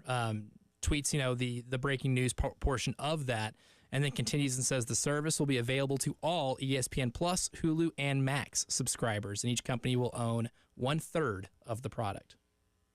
Again, I'm here for it. That's the future. So again, if you no thanks, I don't want another streaming service. All right, you're probably gonna miss out. Yeah, I don't know. I'm not trying to be a smart ass here or a jerk, but I mean when people say I'm not going to pay for something, I mean. Really, what we're doing is we're circumnavigating back to cable. Yeah. But just without the cables. Without the cord. And the cable box. Right. It's basically, we are getting inches closer to that. Well, and it's always been where we were, right? So 803-404-6100. Callers 4 and 5. 803-404-6100. Callers 4 and 5. You will each win a pair of tickets to tonight's Carolina Ole Miss men's basketball game. Headlines, drive around the SEC, and more on that game coming up in the final hour. You're listening to the Postgame Show. And in the meantime, let me tell you about my great friends at Palmetto Citizens Federal Credit Union. My wife and I, very satisfied customers of Palmetto Citizens, have been for quite a while now. You know, they don't pay stockholders. They don't loan money out of state or even internationally. Everything stays right here in the Midlands. And that means that you will have lower fees and lower rates. It helps you borrow money at a more affordable number, and it lets them continue to grow things all across the Midlands of South Carolina. It's a nice win-win combination. And here's the thing. You might think, well, what, is there like 2 or 3 places I can go? No, there's 14 brick-and-mortar locations of Palmetto Citizens all across the Midlands. My wife and I use the Millwood branch, not too far from where we live. Whichever one you want to use, stop in and see them, or better yet, start an account today. Learn more at palmettocitizens.org. Credit card, home loan, mortgage, car loan, Palmetto Citizens. Achieve your potential.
From the WIS Traffic Studios, I'm Elijah Campbell with a couple of accidents to report to you that might be causing some delays on the roadways this Tuesday afternoon.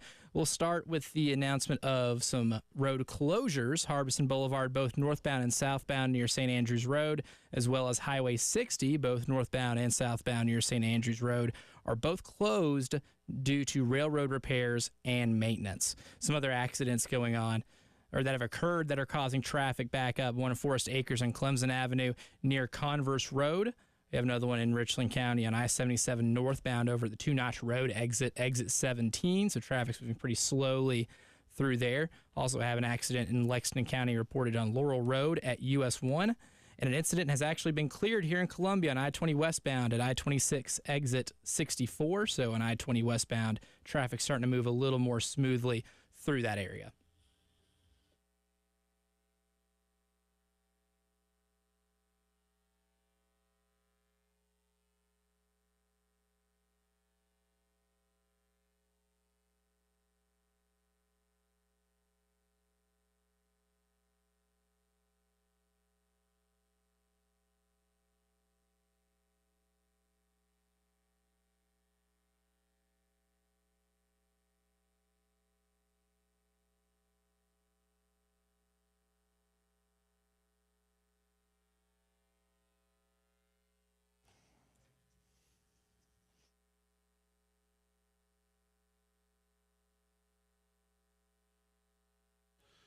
It is 5 o'clock news time, and it's the final hour of the postgame show on this Tuesday. Welcome back in. Jay Phillips, Elijah Campbell with you. We start with the news here in Columbia tonight in about an hour and a half. And, in fact, 4 more people know they're going based on what Elijah just did. We'll tell you who they are in a minute.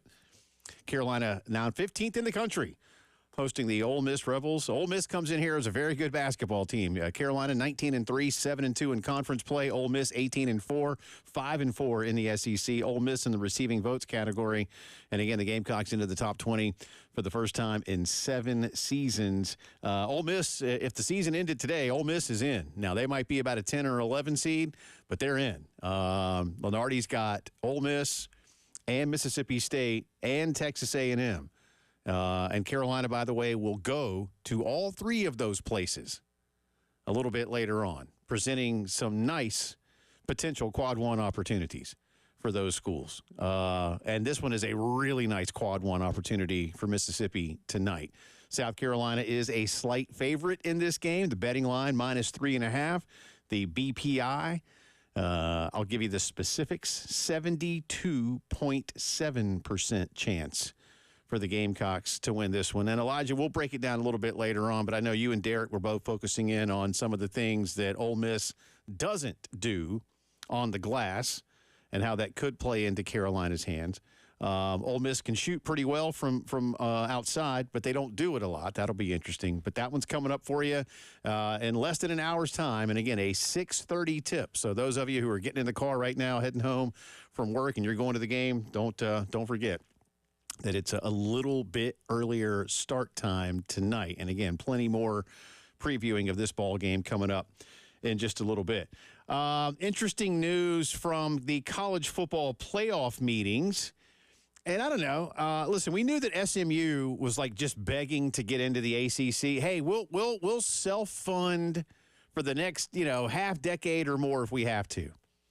But part of the self-funding, and I air quote, is that you are going to at least get a few distributions here and there if you earn things, or there's some additional ways to be compensated. And one of them is by now being a member of the Power Five and getting a share of revenue from the college football playoff.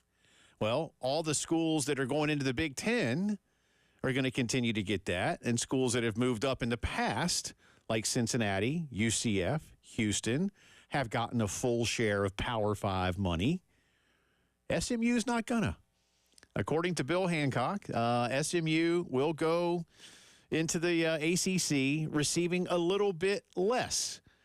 Mr. Hancock saying, and I don't say I know him well, but I've gotten to know him, so I can see him saying this, quote, I think everybody in the room felt like it was a fair accommodation.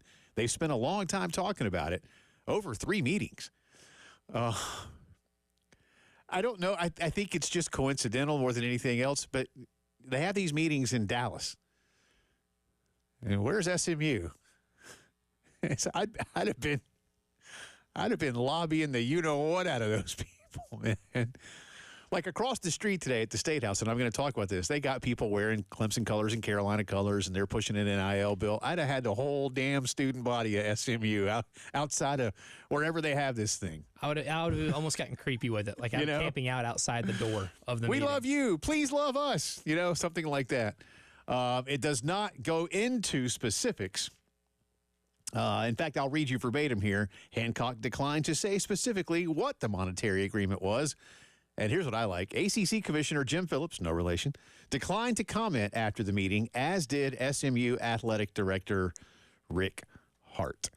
Again, UCF, Cincinnati, Houston, and BYU all will get the full share. They're already in. And since Stanford and California were already in, like they already are. So SMU, if SMU hadn't now I'm just being a smart aleck, okay? But if SMU hadn't have been so braggy about how much money they got, probably would have. Other people would have been inclined to help them out a little more. We'll help you out there, Mustang family. But no. You said you're fine. You can do this for a long time, so you don't need our money. You're a little too transparent. Yeah.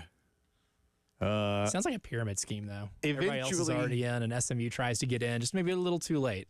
eventually, Mr. Hancock says SMU will receive a full share. Whew. That word's doing a lot of heavy lifting eventually. So there's that. To Vegas yesterday. Do we still have our conspiracy music? Ooh, no. No, we don't have that anymore? No. All right. Dun, dun, dun. Well, once we figured out it wasn't a conspiracy, we just let it go. But the San Francisco 49ers, if you missed it yesterday, were kind of complaining about the conditions of their practice field because basically what happened was the NFL just rolled out brand new sod last week over UNLV's AstroTurf field. And apparently, typically, more is done to make the accommodations better. Why it wasn't is very easy because, again, the Chiefs have been pre-scripted to win the Super Bowl and allow Taylor Swift to take over the world. Clearly. That's what the conspiracy was. But apparently now, actually, it's all okay. See, what happened was it was raining a lot in Vegas, and that doesn't typically happen. And so the plans that they had for how to lay this thing out accordingly went awry a little bit because it's raining. And as many of you have seen in all seriousness, it's actually raining a lot out west. It is abnormal, even for a rainy season. I do hope a lot of those people are okay because some of those scenes look horrible. But it is raining far more than average. And some of this stuff just didn't take the way they wanted it to. Kyle Shanahan now says it's fine. They had a walkthrough yesterday. They think it'll be better today and tomorrow. And that's really, from what I understood, they really are most concerned with Wednesday and Thursday. So as long as it, is a little better by tomorrow and Thursday, everything should be fine. But again, those who believe because the reason people were, now look, I'm joking about it, but the Chiefs were practicing at the Raiders facility, which, as we all know, is already a bona fide NFL facility. They got the good one. Like a lot of people say, why can't they just share that? That's a great question.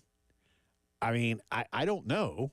Why couldn't you schedule one of them for, say, 9 o'clock and another one for 1 o'clock? I mean, you're not practicing that long. I don't know. And there are a lot of different indoor, outdoor facilities. Everybody needs to be gone, and maybe they're just concerned that you just don't want anybody involved at all that has any opportunity to see or hear anything because Spygate ruined it. The paranoia, I imagine, to be fair, this time, I imagine that you just can't even risk it at all. So I suppose that's the answer more than anything else. And you don't want them practicing. I mean, the game is going to kick at what? I guess out there this time of year. I think Vegas switches to Mountain Time, and right now I can't remember if it's Mountain or Pacific all year. Either way, it's either going to kick at 4:30 or 3:30 local time. So you don't want somebody practicing at like 8 in the morning and then somebody else practicing at 4 in the afternoon when you really could, go through and clear the place out. Mm-hmm. So that's not cool. There will be staffers who will be looking through trash cans. You don't need that. You don't need that. Guaranteed. So, but according to Kyle Shanahan, quote, "It is what it is. We'll be all right. It's the field we got. We're good." That's what he said. And now they're on it today. That's the spirit. So, commissioner said that it was not a substandard field. Quote, "That work is being done every single day. We've had 23 experts out there. We've had the union out there. All of them think it's a very playable surface. It's softer than what they have practiced on, but that happens. It's well within all of our testing standards. It's something that we think all our experts, as well as neutral field inspectors, have all said unanimously that it's a playable field." End quote. Commissioner Roger Goodell last night. Roger said, "Get over it." You believe him? I don't believe a lot of what Roger Goodell says, but I think the Niners will be fine. They'll be fine. Yeah, they'll be good. I mean, if not, just go play in a parking lot. Yeah, what's the worst that could happen? That's harder. It's a lot harder. That's cool. There's not a high school there in like Henderson or something with an indoor practice facility you could use. Come on, there are other places you could use. Very few high schools have, artificial turf. Mm-hmm. So just go do that. Very doable. Yeah. A lot of high schools. Well, look, you probably don't want to, at least UNLV again, nice college program, right? Big enough. Not, oh, yeah. It is. It's a well-funded college football program and has been for a long time. But I'm with you. If it's like worst comes to worst, then get on the bus and let's go to whatever high school. Yeah. Vegas, as a city now, forget about the visitors.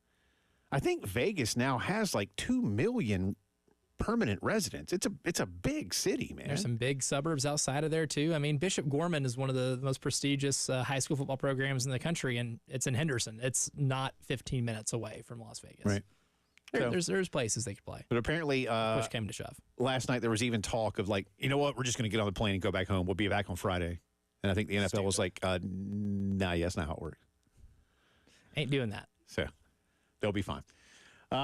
We mentioned this a little bit earlier and did have a nice discussion about it. But if you have not heard, a National Labor Relations Board regional official in the Northeast yesterday did say, based on a petition that was put forth back in the fall, that the Dartmouth University basketball team can be listed as employees of the university based on the work they do.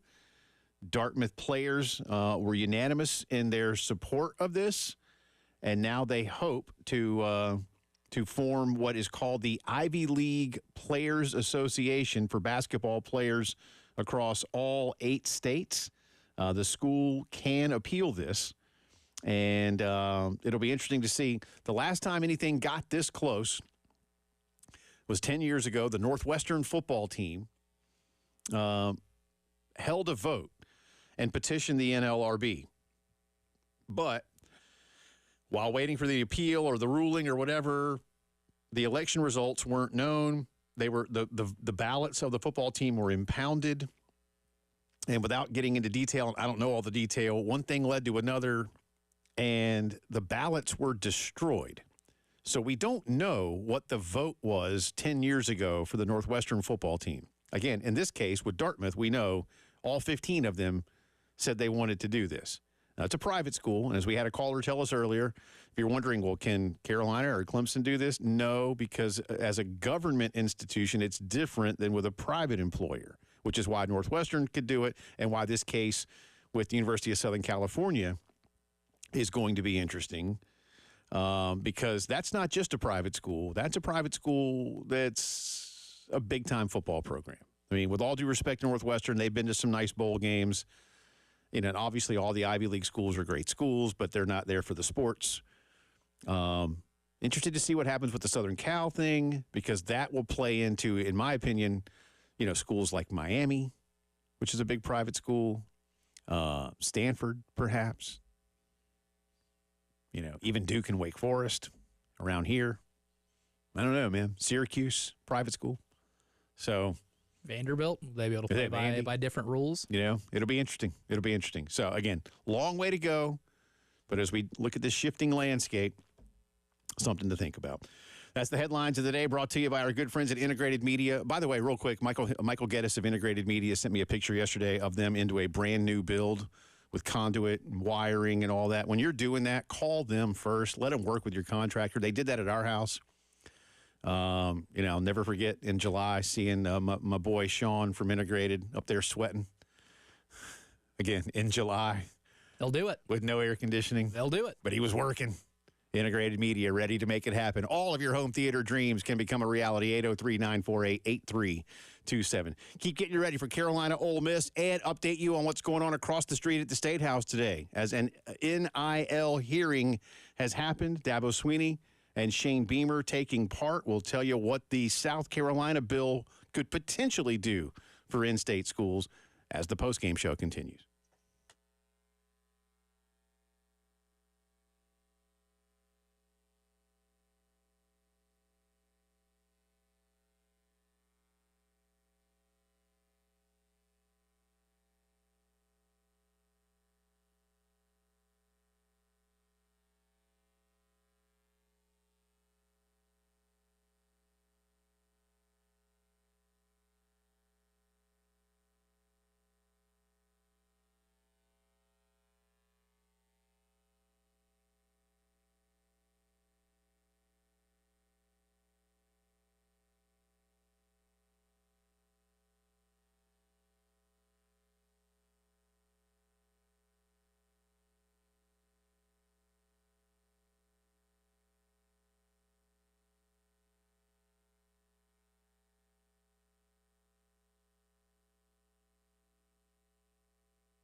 Welcome back into the Postgame Show on this Tuesday. Jay and Elijah with you. Again, Carolina basketball tonight at 6:30. That's the tip time. Air time is right after we're done.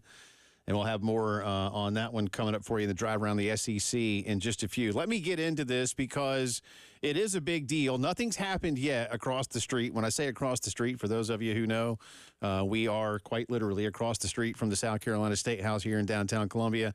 And today, just behind the State House officially, they didn't actually do it in either chamber. They had a meeting in the Block building, the House office building. But today, a hearing held on a new NIL bill that would have a big impact on South Carolina schools. And before I get into this, I want to remind everybody again, tomorrow in the 3 o'clock hour, South Carolina Athletics Director Ray Tanner will be with us. And I imagine that a large percentage, not all, but a large percentage of what we discuss will be what they were doing today. I know Coach was over there today as well, but I know Shane Beamer, Dabo Sweeney were amongst those. There are others that were going to testify in front of this particular committee. And I believe it was the Education and Public Works Committee, I think. I can the reason I'm same committee that if you're watching me on stuff. YouTube, I'm going. My daughter is actually one of my daughters works for a lobbying firm, and while she was not actually responsible for this particular bill, she keeps her eyes on all of this stuff. And so, yeah, Education and Public Works Committee was hearing this today. This bill, I'm not going to get into all the nuts and bolts and bore you with the details of legislation, but primarily, this bill in the state of South Carolina would turn control of name, image, likeness dealings, all of them, to the schools. Right now, as you know, in South Carolina, like in a lot of states, they are run, NIL deals are run by collectives. And while they have an association with a school, the school, and listen, I had somebody ask me, well, do you really think the schools aren't controlling this? Are they not telling these people? Yeah, I'm not naive, but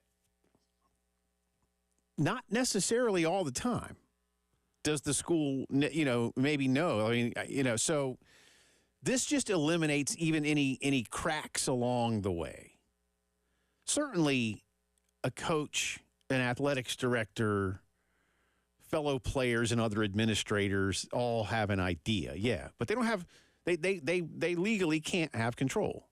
Well, I say legally by rule of the NCAA, which again, going back to Dr. Don D. Plowman in Tennessee last week, like this is ridiculous. Like y'all are just, I'm paraphrasing, but she was basically like, y'all are really trying to say that a kid making a decision out of high school can't find out about that part of the equation until after they go to school. To which Elijah and I said, it's like if you're going in front of a prospective employer and the employer tells you, you know what your job description is, and this is how much I'm going to pay you. And in other words, when I say, like, here's your salary, let's call that the scholarship, the cost of attendance, right? Okay, well, what about my medical benefits? What about my paid leave? What about any other fringe benefits? Maybe a company car or whatever. Some companies have those things, like a company cell phone, company laptop or tablet. Oh, well, we can't tell you that. But once we hire you, we've got a company that we work with, and they'll tell you that. But wait, I got to sign up with you first? Yeah. But you can't tell me what that might look like? Nah. It's a surprise. Right. Well, who's going to do that? Nobody. Right. But that's what the NCAA rule is like. If just to boil it down into a nutshell for you, that's what the NCAA rule is like when it comes to NIL and the schools. Which is, again, it is silly. Anyway, to come back around to what's happening across the street, this bill would allow Carolina, Clemson, Charleston, the state schools. I don't know, by the way, somebody asked me about the private schools. I'm not sure. Excuse me. I'm not sure. I'm going to find out about that. Wofford, Furman. We don't have tons of private schools here, but I don't know. Wofford and Furman take sports seriously, even though they're obviously in the Southern Conference, but they still take it seriously, and you might be able to offer a little something. But it would have a bigger impact up in North Carolina with Duke and Wake, right? Or something like that. Anyway, so control of NIL to the schools. protection from the NCAA coming after you. It would also allow for the student athletes to use their school's logos, trademarks, and facilities. So again, shooting a commercial or a photo shoot in the arena, at the stadium, on campus, those things right now are not allowed. So let's use Meechie Johnson. Meechie could do a commercial across the street from the Horseshoe in a garnet shirt and like blur out that it's the Horseshoe. Or he could do it like down on the corner on Lincoln, but you couldn't do it in the arena. And he could be in a garnet shirt or whoever you want to look at. Now, Meechie could do a commercial for a car dealer in his jersey at midcourt. Because right now you can't. This bill would allow that to happen. This bill also, and I find this interesting, this bill would not force the schools or the student athletes to disclose their deals. And I will be asking Coach Tanner about that tomorrow. I'm not here to push back or be a jerk, but as a believer in the free market and what we've talked about as NIL nationally establishing a market, you need to know what the market is bearing for certain individuals or collectively what's going on. That's my opinion. Again, when you go to if you want to buy a Ford or a Chevy or a Chrysler or a BMW or a Mercedes, you know in advance, give or take, what it costs. You can haggle a little, sure. But you don't go in going, I have no idea what this is. I don't know what to offer. I don't know what to budget. And it's a two-way street. And the kid would be like, I don't know what to ask for. Now, if I'm a kid, $20 million. And the school comes back and says, $20,000? Going rate for a player like you is only $20,000 when it really could be a couple million. Or again, as I said, if you want to buy, a box of flavored rice, there are like 5 different brands at your local grocery store. You know what it costs in advance. I don't know which. That one might be. No, you know what it costs. That's all I'm saying. The market has numbers that establish the market. So, like I say, I'm not here to be critical of that, but I'm curious as to why they would like it to be kept private when otherwise a lot of times dealings within public institutions are mandated to be public for that very reason. So I'm just curious as to where the benefit is, and is that something that's short-term, or just because it allows for it, does it mean they'll do it? I don't know. But to me, to come back around, and again, this is only in committee. It's been read on the floor once, as I understand it. Today was a committee hearing. It's got a long way to go. The South Carolina session runs out. They typically end in May and maybe come back for a little bit of cleanup in the summer.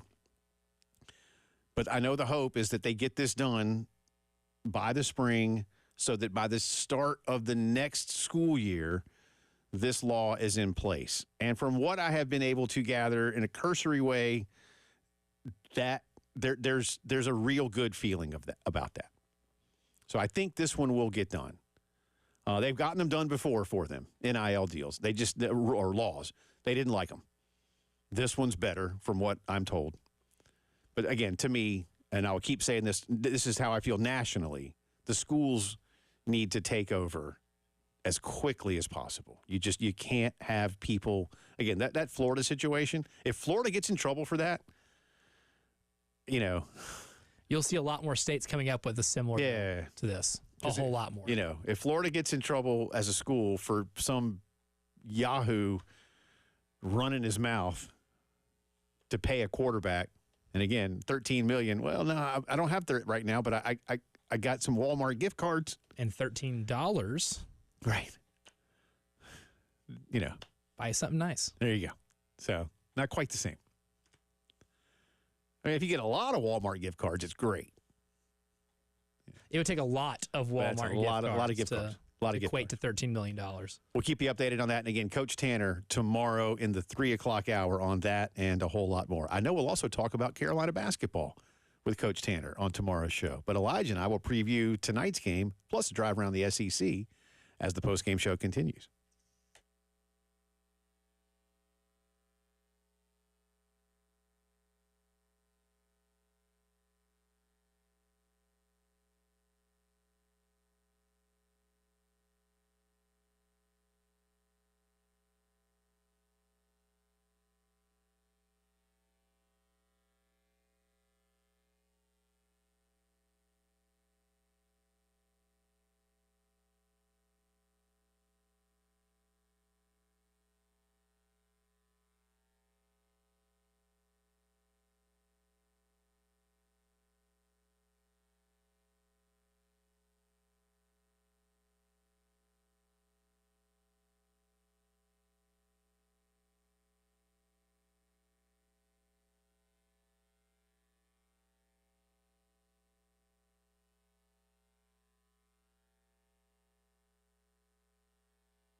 From the WIS Traffic Center, I'm Elijah Campbell with a few accidents to report to you that might be causing some delays on the roadways this Tuesday afternoon. We'll go ahead and start with a couple of road closures in Lexington County. Harbison Boulevard, both northbound and southbound near St. Andrews Road, as well as Highway 60, both northbound and southbound near St. Andrews Road. Those are closed due to railroad repairs and maintenance.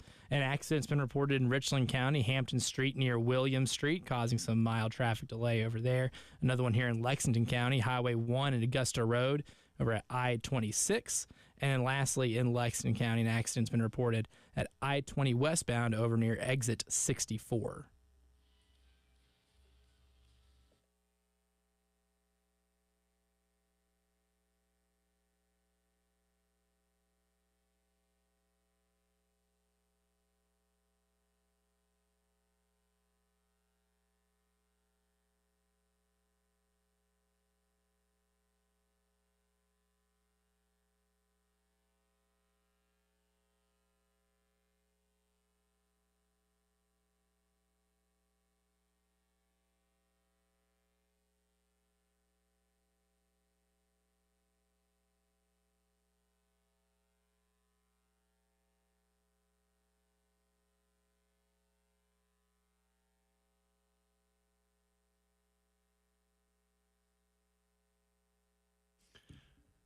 All right, welcome back in. I think I just broke something. The look on your face says you just broke something. No, I didn't. The little thing that covered, there's like a little cover here for a screw on our little fastener for the microphone. And I was just adjusting the microphone and that thing fell off. I didn't do it. It just fell off. If only there's not any cameras here in the studio to document it. I see it. It's right there. Should I get it right now? You want to talk while I go down there and get it? That way I can fix it? Yeah, while you end up breaking all the equipment that we use here in our 107.5 The Game studios. Hey, impressed with Chris Fowler's French. That's my first time hearing that part of the drive around the SEC. I know he went to Colorado. Is he from out there? Do you know? Not as brushed up on my Chris Fowler history. All right. But that was a pretty impressive display of linguistic versatility. Good news. It's fixed. Got it. Look at that. Look at that. Live radio, man. Breaking your equipment and then fixing the equipment in a matter of seconds. Again, it's really just a we all little got some plastic cover. Well, I don't even know why that thing's there. There's some reason. You don't need it.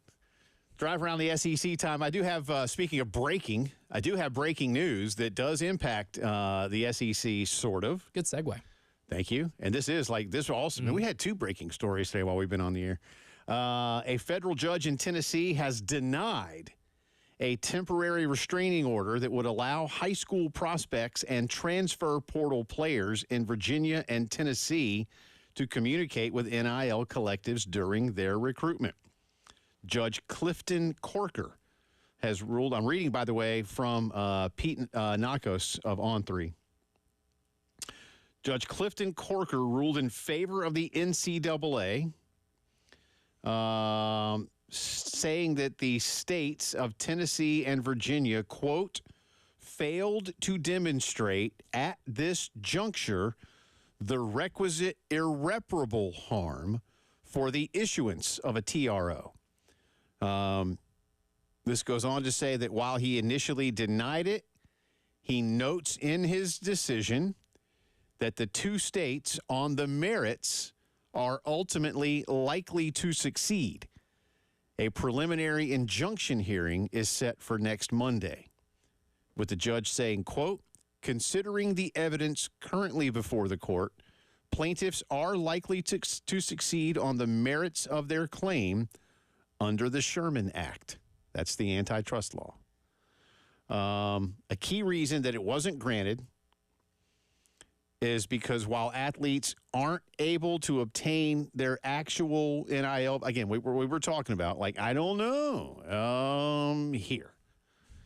The harm in monetary damages, the harm is monetary damages and not irreparable. In other words, you could have a market correction.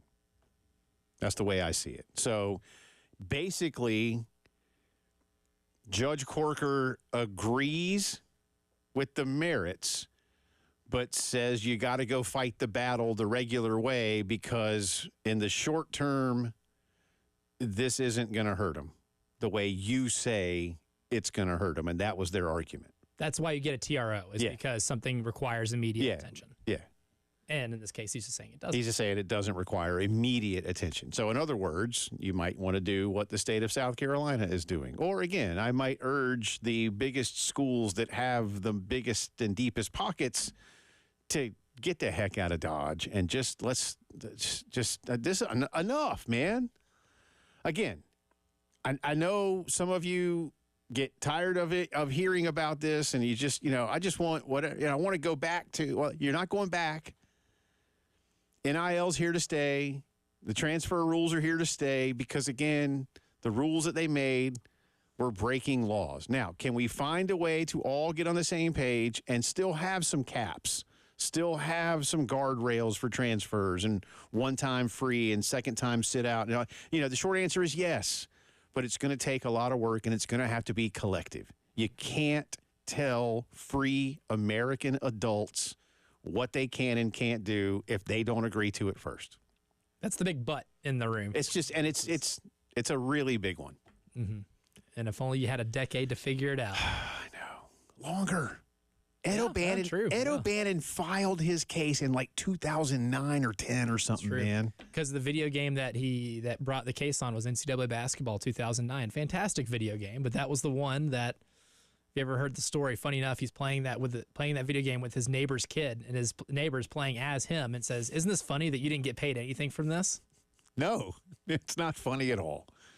And so that's what he said, and then he took him to court. Yeah, so there's that breaking news. And by the way, speaking of other breaking news, and we will get into Gamecock basketball talk, just mentioned that they had the hearing at the Education Committee today, and it did unanimously pass in the committee. So the bill as written has passed that hurdle. Progress. And will now go back to the floor. So once it goes to the floor of the House, they'll pass it. They'll send it to the Senate. And having worked in the Senate will go, oh, well, that looks nice. Give us about 6 weeks. And we'll see what we can do. We'll get to you in record time. Yeah, 6 weeks. Don't worry. The Senate is very deliberate in what they do, which is fine. I'm sure it's probably the nicest way. That's what the Senate's for, right? That's what the Senate's for. Less people, True. More time to talk. Fair point. Let's just make sure we get it right. The House is all about let's go. Having worked in the Senate, when I would go over to the House, it was maddening. I didn't like it. I was like, there's too much going on over here. How do y'all keep up with all this? And I was not an elected official. I was not a senator. I was a staffer. It was a bit. Nevertheless, the Senate's just kind of, and this just like sitting on your porch, discussing it on your porch. Yeah, and then the House is like discussing it. Yeah, like speed. Yeah, that's fair. One topic every 5 minutes. Yeah, it's like this is too much. So anyway, Carolina basketball tonight. Let's get into a drive around the SEC. This is a big one. Not my job to say, watch out, be nervous, all those kind of things. That's y'all's job as fans. But if I may, watch out and be nervous. Because this is a good. Again, they're one game worse than you, and 2 games worse in conference. But they're getting votes in the poll. They've got a national championship caliber coach. Chris Beard is the guy that lost with Texas Tech to Virginia. And again, it came down, as we said yesterday, to a super duper slow-mo replay of a ball touching a dude's fingertip. Otherwise, Texas Tech might be the national champion. Mm-hmm. That's all I'm saying. He's good. And then he went to Texas, which was his dream job. And then he had a little domestic issue. Actually, it was a pretty big domestic issue. And I'm not making light of that at all, I promise. Because it was bad. It was bad. And there was evidence. Rightly fired. Yeah, yes. there was evidence. But he sat out, and Ole Miss was like, we'll give you a chance. And now here he is. But he's a good basketball coach. And they have some talented players. They do. They have some very talented players.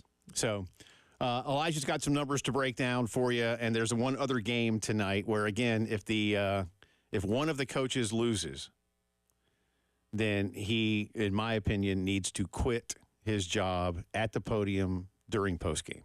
And don't go back home. Yeah. Relocate. Yeah. Just call the moving company and tell them what hotel you're staying in. Witness protection might have to be involved. Something like that. Drive Around the SEC continues, as does the postgame show.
Final few minutes of the postgame show on this Tuesday.